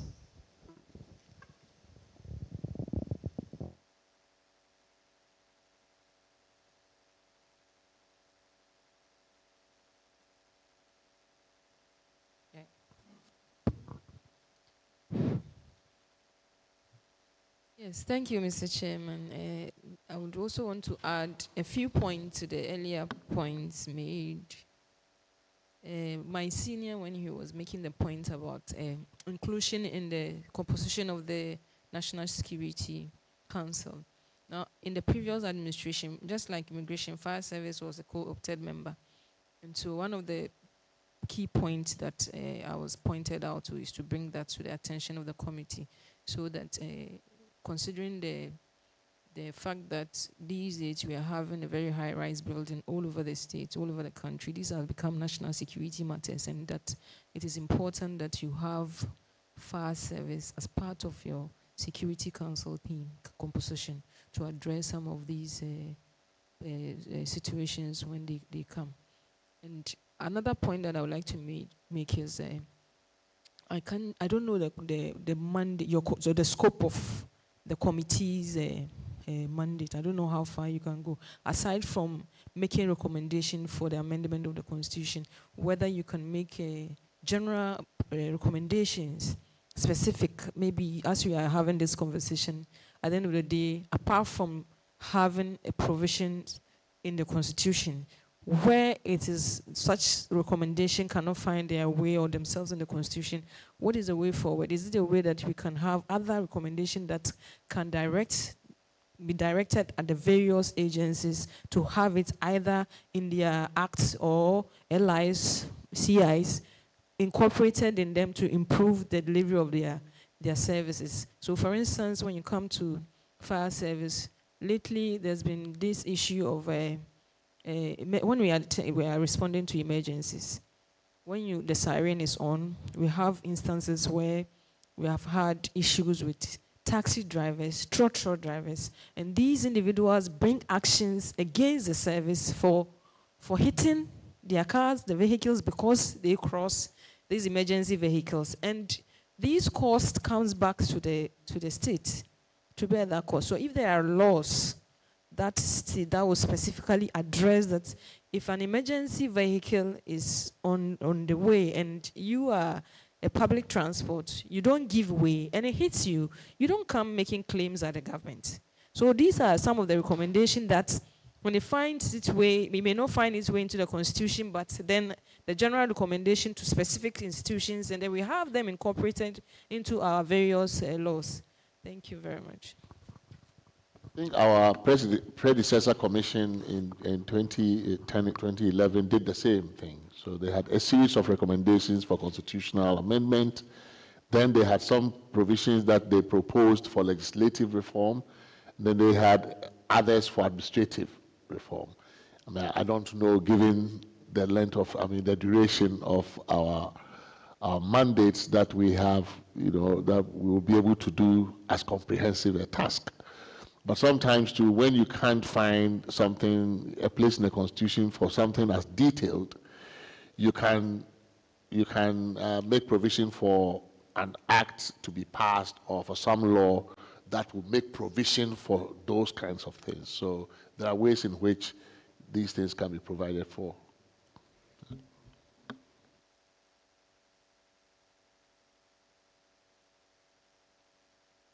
Very much. Just a quick one. I forgot to mention, but I think that we mentioned earlier on, and I have a comment on it about the security of tenure of commanders. It has been said it's okay as it is in the Constitution for there to be an appointing of CDS, IGP, and service commanders, but it's also being recommended that if there's, it's okay for there to be that provision for appointment, then there should be a provision for removal, just like there is for the EC chair and the CJ. And there's also a recommendation for the appointment to overlap the tenure of the presidency. so that it's not at the same time. Loyalty is important, so it's important that the president chooses the one who is loyal to him to steer the affairs the way he wants them to go. But then if the commanders need to be removed, then there should be a provision for removal, just like there is for appointing.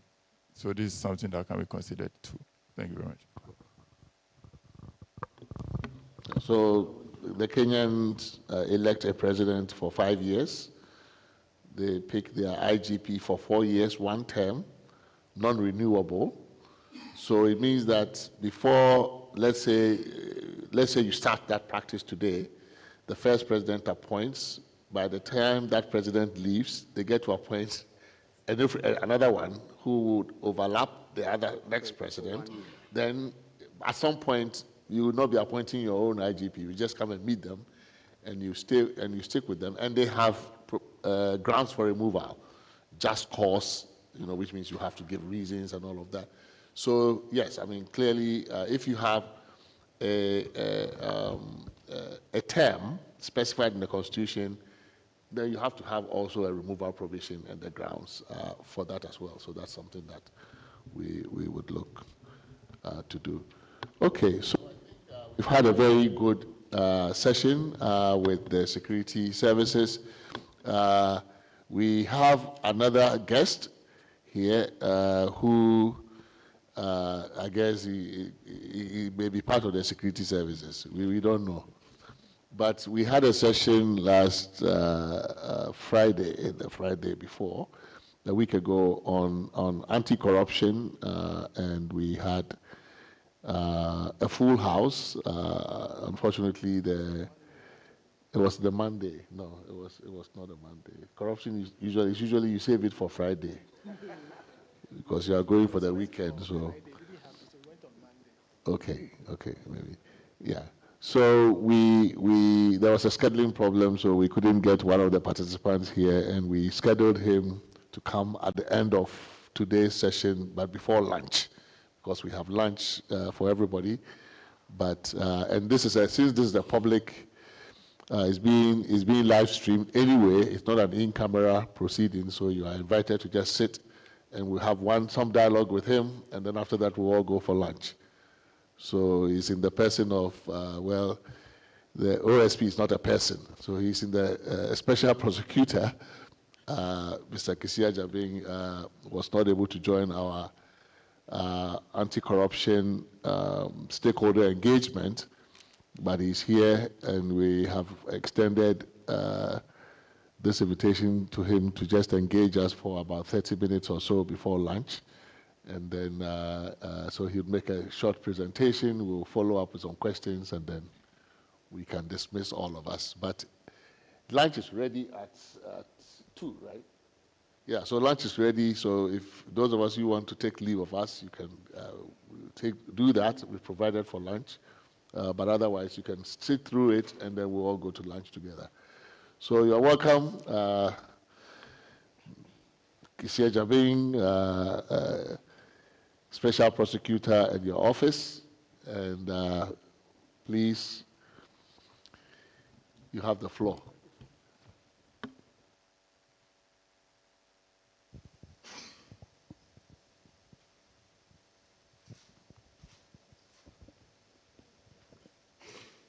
Thank you for the invitation, Chair and committee members. Chair, you would recall that on 28th February, I was with you here in the same room when I delivered a public lecture on suppressing and repressing corruption and state capture. And I specifically asked the conveners to choose you as my review lecturer. And so you know very well the position of although it was the special prosecutor delivering, a large chunk of it was the position of the OSP on what we think should be done in respect of the fight against corruption. We would submit a very short paper to the committee. I wish to state here that we need to reimagine totally the anti-corruption fight. What we have now is a set of theoretical principles scattered around, and much of it captured in the OSP Act. But this theory is lagging heavily behind the practice, what we have encountered in the fight against corruption. And so we implore the committee that we are in the sea, swimming in there with all the monsters in there. And so please don't take our words lightly in terms of what we tell you we are encountering and what should be done. We propose a whole chapter on anti-corruption. Chaired committee members, you would recall that 30 odd years ago, our fight was human rights. And the human rights movement was such that it required a Bill of Rights in the Constitution. It would appear that whilst we were focusing on human rights, as we should, we left out a fight against corruption, and it is now swallowing us. And so we need to frontally engage the anti-corruption fight.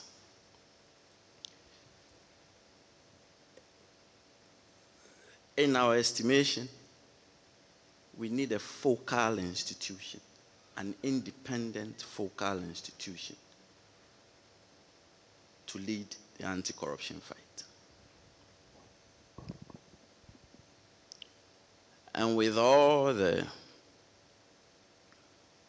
evaluations, examinations, trials, and experimentations, we believe that the Office of the Special Prosecutor is Ghana's best bet in leading the anti-corruption fight.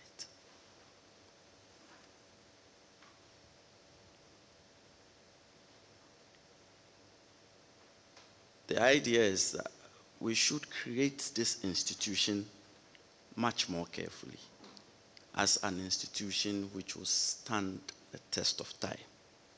I said, we have worked it from 2018. I came in August of 2021, established it. It's now rolling out, it's now working. And what we are encountering is informing these ideas. So having an extensive reimagination of the anti-corruption fight would require that there should be specific prosecutorial independence in this institution. You see the Article 88 malady. I call it a malady because we lumped everything into the Attorney General. Now there's talk of should we separate the Attorney General from Ministry of Justice and all that. And then there was this attempt in the OSP Act to carve out the prosecutorial power of the Attorney General in respect of anti-corruption and give it to the OSP. But every now and then, there's always questions of whether it is constitutional or otherwise. So writing the OSP into the Constitution, giving it that full prosecutorial independence, that notwithstanding the formulation in Article 88, the OSP has its own prosecutorial power in respect of anti-corruption, and that kills the argument and gives it the free rein to be able to carry out its mandate and function. And this is not new. This idea is not new. If you recall, Chair and committee members, the NACAB 1, which just ended as the National Anti-Corruption Action Plan, had this philosophy that perhaps it was unwise to require an attorney general or a minister, especially a cabinet minister, to go after his own colleagues. I mean, it's not humanly palatable that you are sitting in cabinet with a colleague, and then after the meeting you turn around and charge the same person you've been meeting with in cabinet with a crime or other. And so the idea then in 2014 was that let's have an independent institution which would be cut out and insulated from the politics of things, so that it will not have that burden of as if going after its own colleagues or cronies, and to have that free and independent to be able to function properly. And once again, the NACAB philosophy is not new.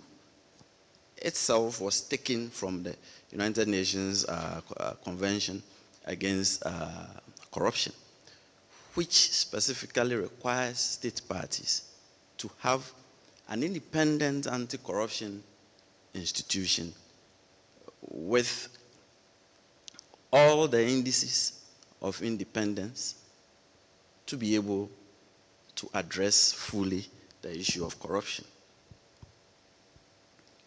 Chair and committee members, we also need to redefine the scope of corruption and corruption-related offenses.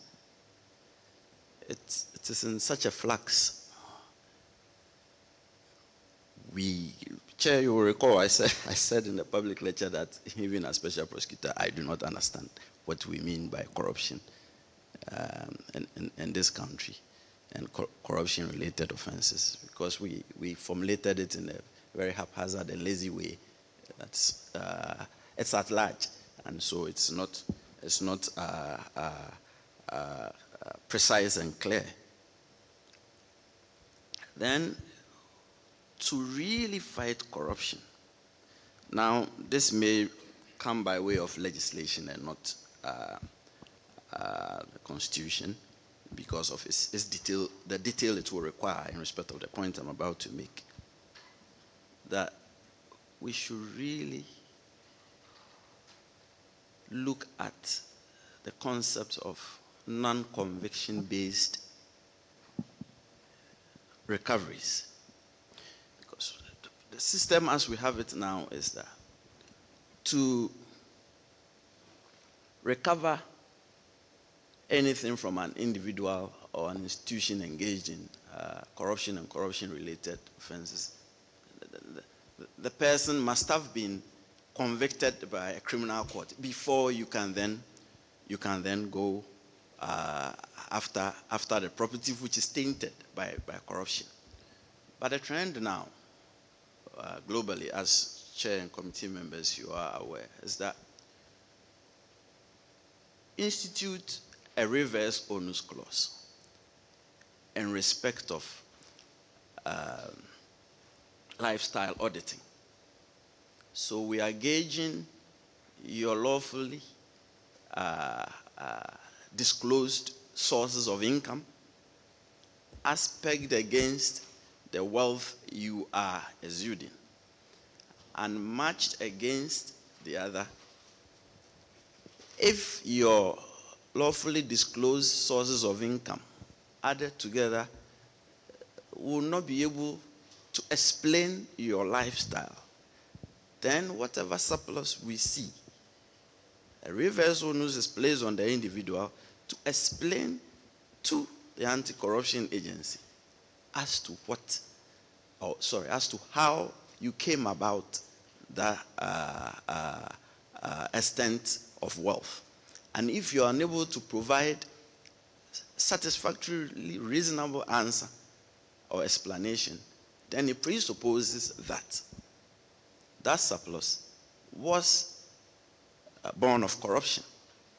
In this case, you wouldn't then require a criminal conviction, and people will readily give it up than go through an entire criminal process if it is clear that um,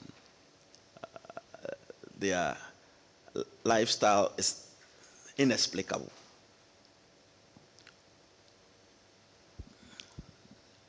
Chair, my last point, as I said, we'll bring you a short paper. My last point is that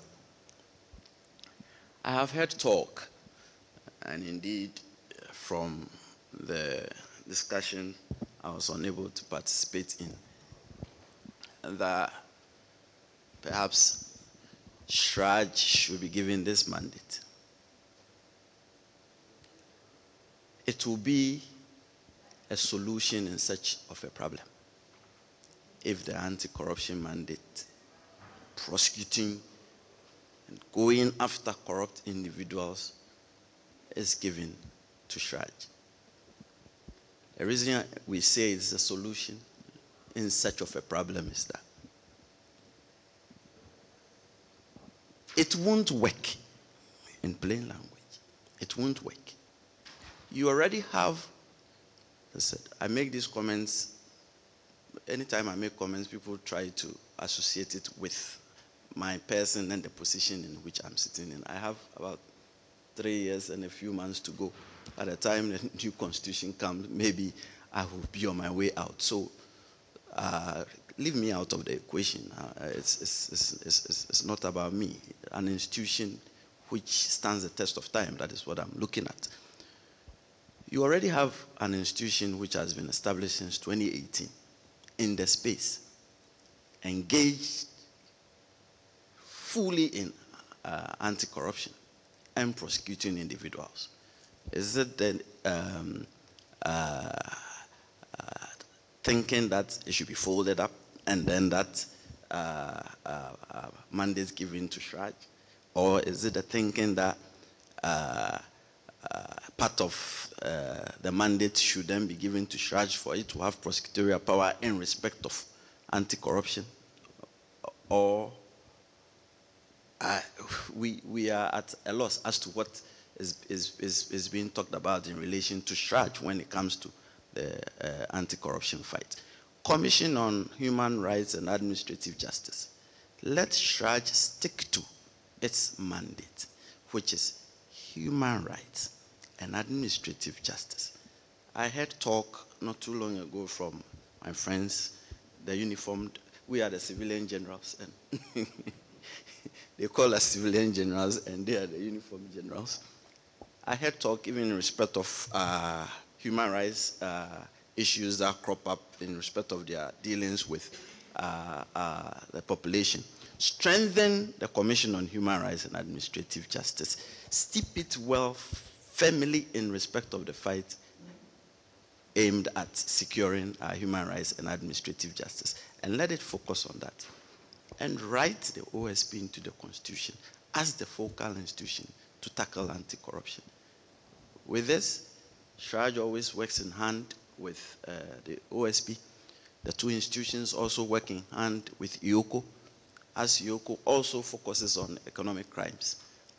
And in our estimation, since 2018, in the space from us working, this works out perfectly. The main problem has been this Article 88 formulation. That has been the main formulation. So if, once again, a way is found to accept the Office of the Special Prosecutor from Article 88 in respect of prosecutorial independence, the way is really an autobahn upon which we can drive the anti-corruption fight forcefully. Thank you very much, Chair and committee members. Thank you for the efficiency also with which you have executed the task. We were expecting this to last till like 2:30. You left us 6 more minutes.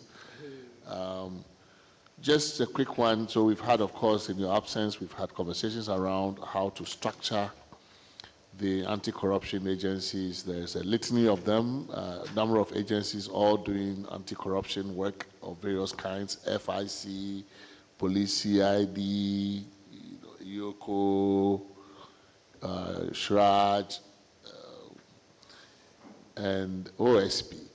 Now, So with the OSP Shraj issue, of course, Shraj does have some anti-corruption work. I don't know how it's structured, but assuming that there's a division in Shraj that does anti-corruption work, and we just merged OSP with that division and basically took them out and said, okay, there's a merger between OSP's mandate and Shraj anti-corruption work, and we basically create an anti-corruption agency. Then Shraj is left with human rights and administrative justice to do. Is that the kind of solution? I mean, does that satisfy the structural reform you are talking about? Because Shraj is still doing anti-corruption work. So we can't just let it just either be doing it or not be doing it. If there's a merger, as opposed to just creating a new anti-corruption body, there's a merger, we segregate that from the anti-corruption, from the human rights work. We give this new merged body prosecutorial powers accepted from Article 88. Would that be sufficient solution to the problem? You see, the provision in the Constitution as it stands in respect of Shraj, just anti-corruption inclination. At that time, there was no OSP. The same way that NACAP 2014, when it was instituted, there was no OSP. But having created this institution, which actually is in fidelity to our international obligations under the United Nations Convention Against Corruption, there is a clear statement from 2017 that the OSP is the anti-corruption agency. We interface with Shraj a lot in respect of its anti-corruption mandate. And with what they do, you know, that it stops at, let's say, 10% of the entire gamut of work that needs to be done in the anti-corruption space.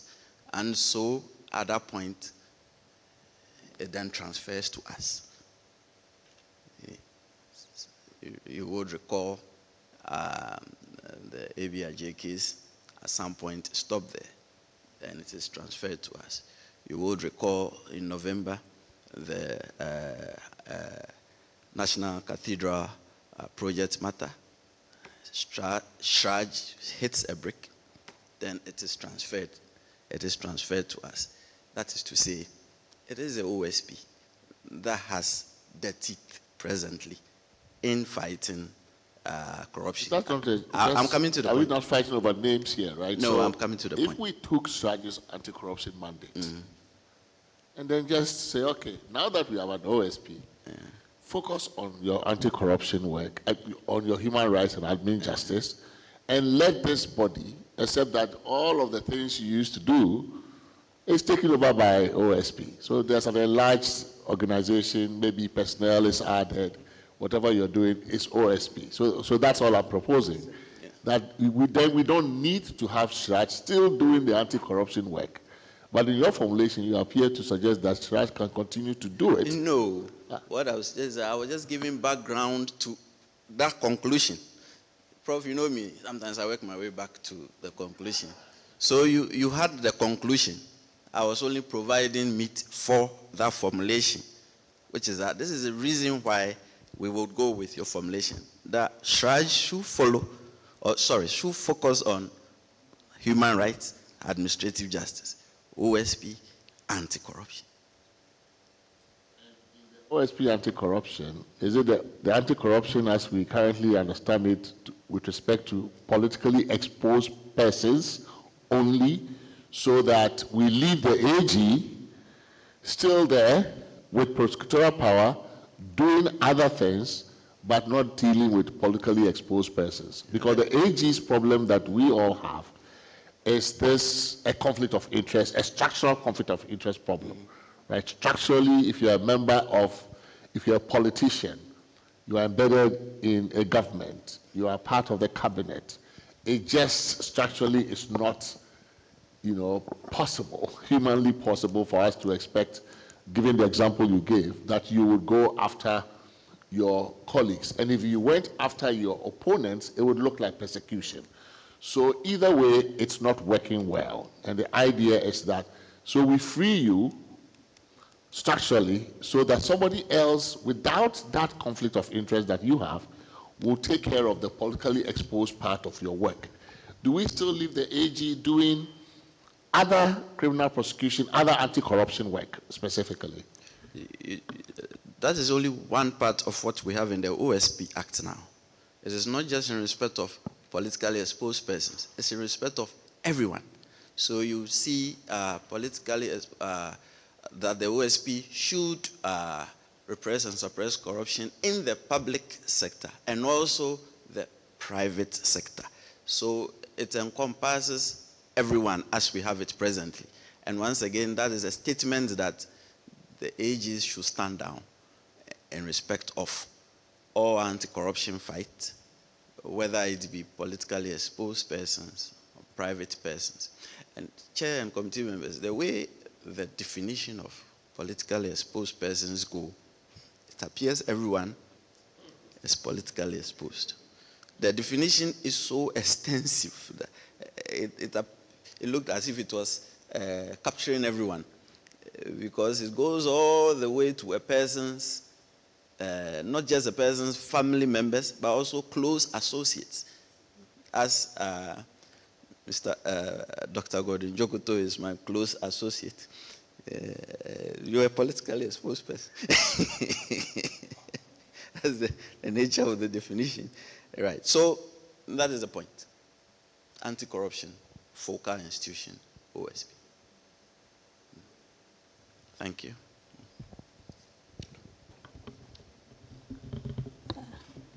I tend to agree with your position. And I feel that if we agree with your position, then we don't even need to separate the Office of the Attorney General's Department from the Ministry of Justice. And then we concentrate all such prosecution in your office, and perhaps leave the other types of criminal offenses with the Director of Public Prosecution in the Attorney General's office. That's what I feel. That so that we don't need the debate about separating the Office of the Attorney General from the Ministry of Justice, but rather concentrate all, I will call it public prosecutions of both public and private persons in relation to corruption, because I was at Vienna when this UN ODC document was adopted. And even I was engaged in the preparation at Namibia, because I was in charge of JTI training. So I was there with the Justice Sophia Kufu. So it was stressed that we must have that office. So that was why it was established. And then, so what happened was that the office was not well structured or even financed. So perhaps that's my view. I support you that all public prosecution in relation to anti-corruption should come to your office and leave other, like murder and stealing, with the police and the Attorney General's office. And then, honestly, I haven't studied your act, because I know that all prosecution is vested in the Attorney General, and then he delegates like to the police and the immigration and the customs, they can prosecute. So in your act, was that not stated? That will solve all the issues, so that if the AG cannot control you,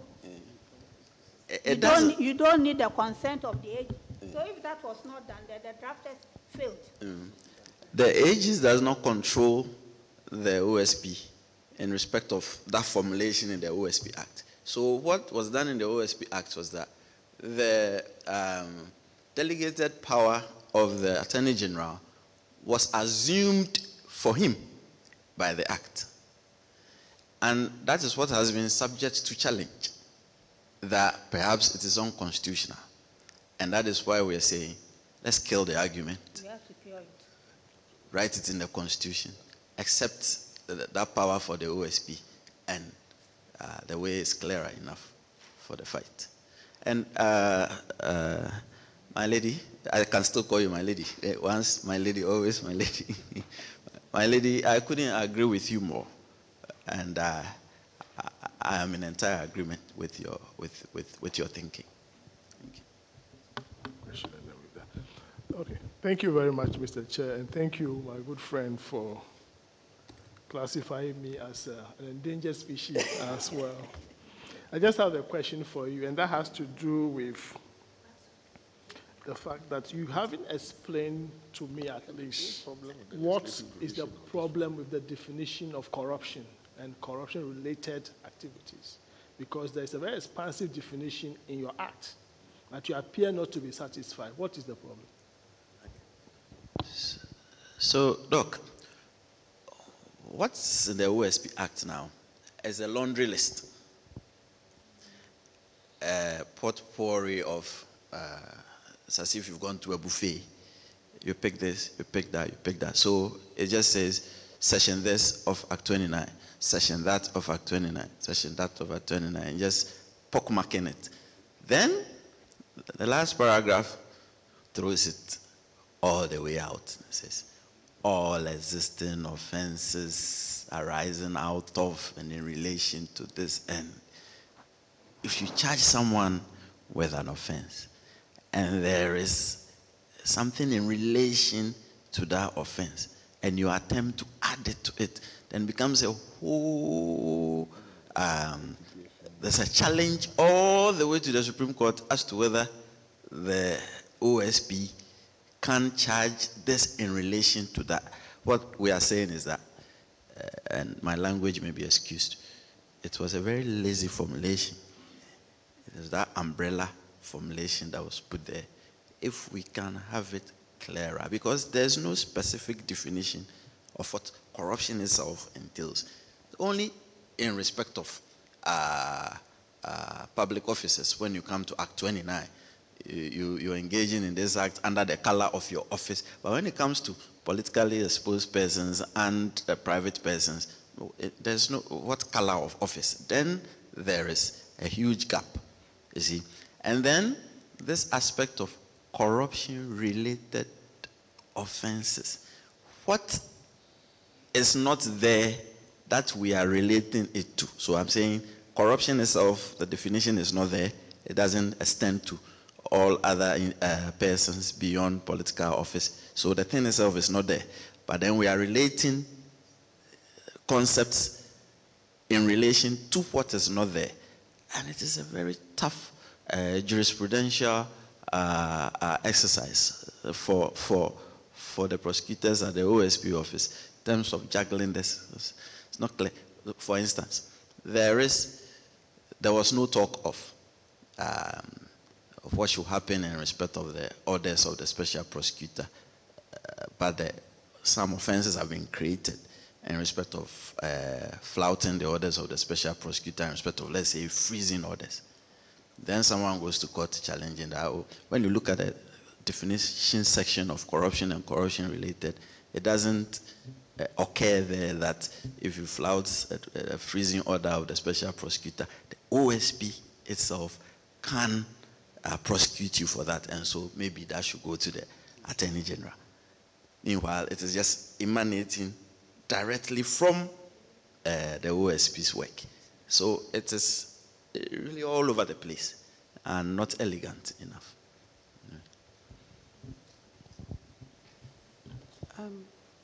I was just wondering, do you have offices outside Accra? And if you don't, how do you manage corruption-related cases that occur outside the capital? So we don't at the moment, but we have, of course, all depends on. We have instituted the process for establishing offices in Kumasi and Tamale and Takrady. What we do now is, for the large part, rely on my brothers there over in uniform. And so we call on the police commanders in the various regions and districts. And of course, they can't be holding on to those cases forever. So within days, when something comes up, we alert them within days, or sometimes even the same day. We dispatch officers from Accra to go take over the cases. It's only because the office is new and it is still being established. There was no establishment budget, but now we see signs that it is going to be much more better supported to have presence all over. Although we do not have offices, there are quite a number of cases in the regions. There's a case in Kumasi, about 2 or 3 cases in Tamale, and officers are always go there to prosecute. In a few years, we should be located in these segmented areas of the nation.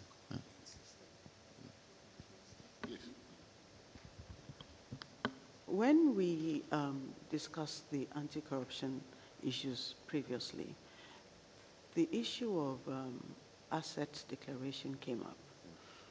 And I think when you even actually read the Constitution, is way wider than we're currently practicing. General managers of state-owned entities and all that. And we were debating how we could make it a more robust and effective regime.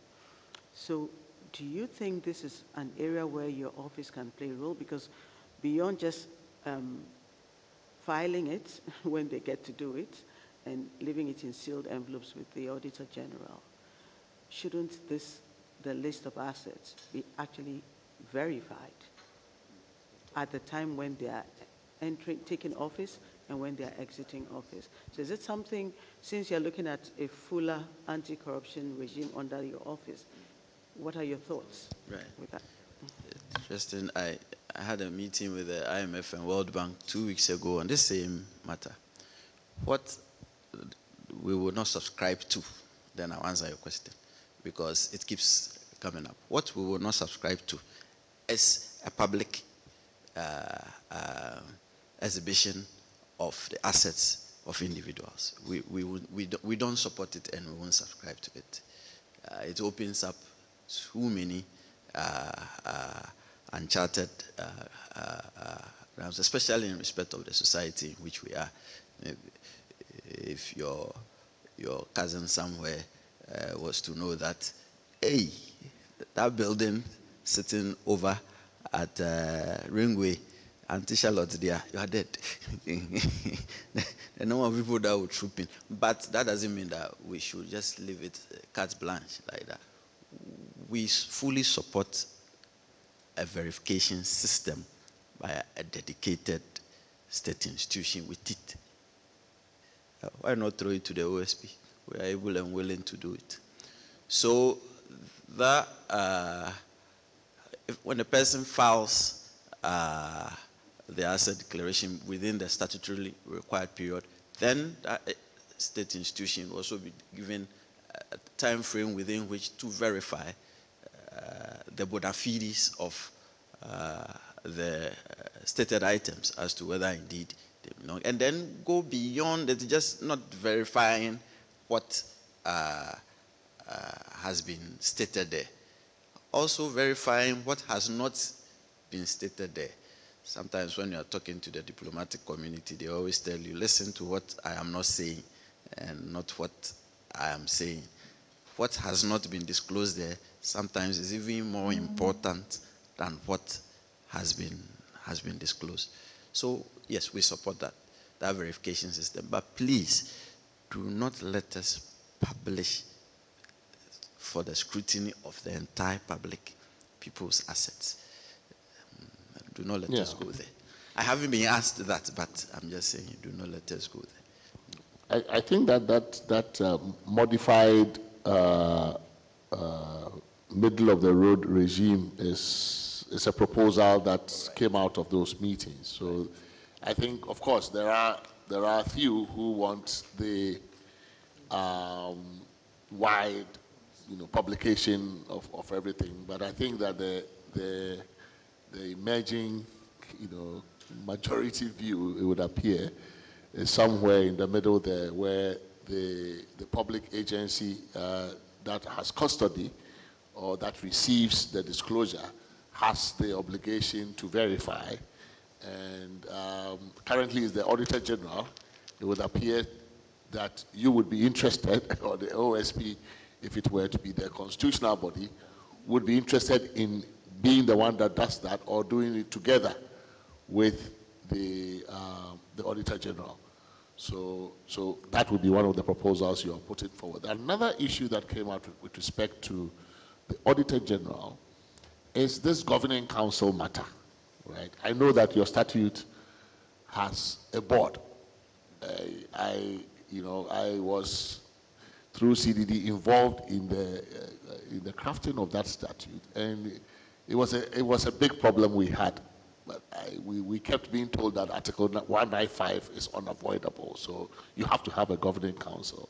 We've had that same conversation with respect to the Auditor General and the audit service, whatever board that there is there.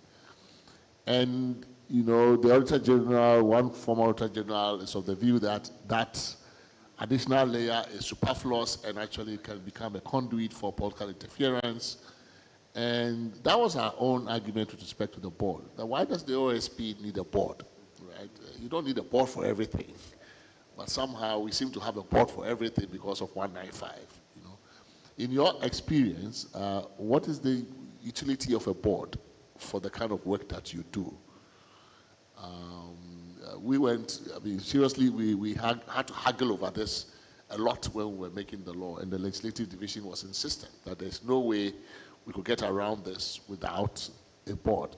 And we said, even though you were just getting delegated authority from the AG, why do you still need a board when, in fact, your authority to prosecute is derivative of the AG's powers, and that was still not sufficient to keep the board away. So that is also one of the issues that we need to sort out, whether or not agencies like yours need a board, or you just be like a shrike and you just go and do your work without the necessity for a board. So if you could also look at that. And then the unexplained wealth issue, as I think we discussed at your lecture, Article 286 already in principle accepts that idea. Maybe that and lifestyle audits, maybe it's a political difficulty, right? Because of some of the history we have had, especially under past military regimes, where certain kinds of practices like looking into people's assets and the things were associated with military excesses and all of that. I think it's created a political difficulty for that idea. But it's an idea that is in democracies, unexplained wealth laws are now all over the place. Maybe the real tough one would be the non-conviction, asset-based recovery, which I think is a principle that our law or legal tradition may have difficulty with, but it might take time. But I mean, it's a familiar, again, it's a trend. It's in most places. In fact, most anti-corruption agencies globally couldn't really seriously fight corruption if they didn't have the power to go after the asset as opposed to go after the person. But that distinction that you can go after the asset that has not been convicted because it's not a person, that you can have an in-realm action as opposed to an in-personam action, all those things are very difficult. And I think maybe it will take a little bit of education also on the part of the OSP for people to have a clarity about that particular one.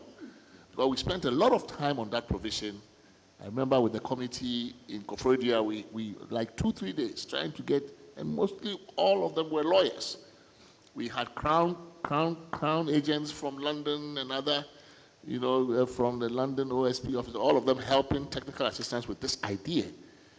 And some of this, lazy drafting or sloppy drafting you were talking about, it's really because of compromises that have to be made to get the law to be passed. Because basically, the language, you had to haggle over everything, So those are principles I think that are important to fight corruption and tools that are important, but we have to understand it within our legal tradition where it's a very novel idea and will be resisted. Even public tribunals, just take idea of regional tribunals. Why is it not being implemented in the Constitution? Partly because the legal profession has a problem with the idea, right? So let's keep it out. I think same way, because of Citizens Vetting Committee and others, we have problems with lifestyle audits and unexplained wealth laws and stuff like that. But that's where the anti-corruption fight is globally today. And without it, you can't fight it. So some of these things would need political messaging. We just have to come to an understanding that this is an idea that may have been corrupted in the past because of how it was done, but that in principle is a very good tool to fight corruption. So I think that's a difficulty politically that the OSP might have to handle, together with maybe NCC or whoever else is interested in doing this education around those tools. But I think that is the problem.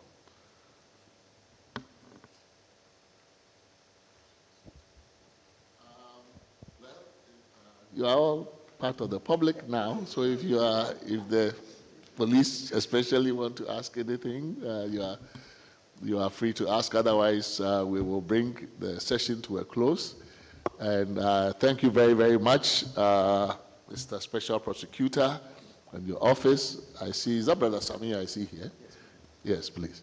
So, but we will take you up on your promise to submit a short memo for us. I think that would be very, very good, and it would give us clarity exactly on how to handle this in this process. So, in your case, since you say that we did lazy drafting, you give us a draft actually of how you do it.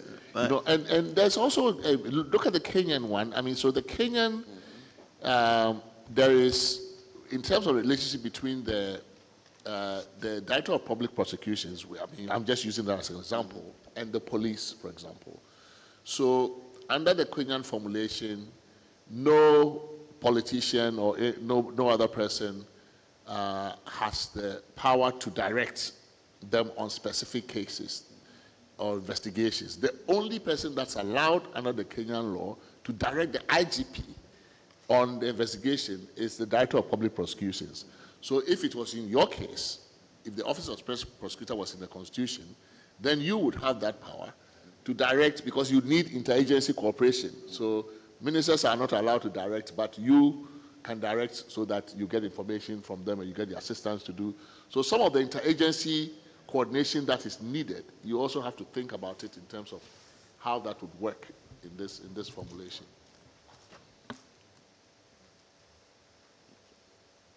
The absence of any lunch has been ready since 2, so we can go down and have lunch and then call it a day. Thank you very much for coming. It's been a very productive day. We've gotten some very useful ideas and insights from all of you, and we hope that it would assist the committee to execute our mandate effectively. Thank you so much.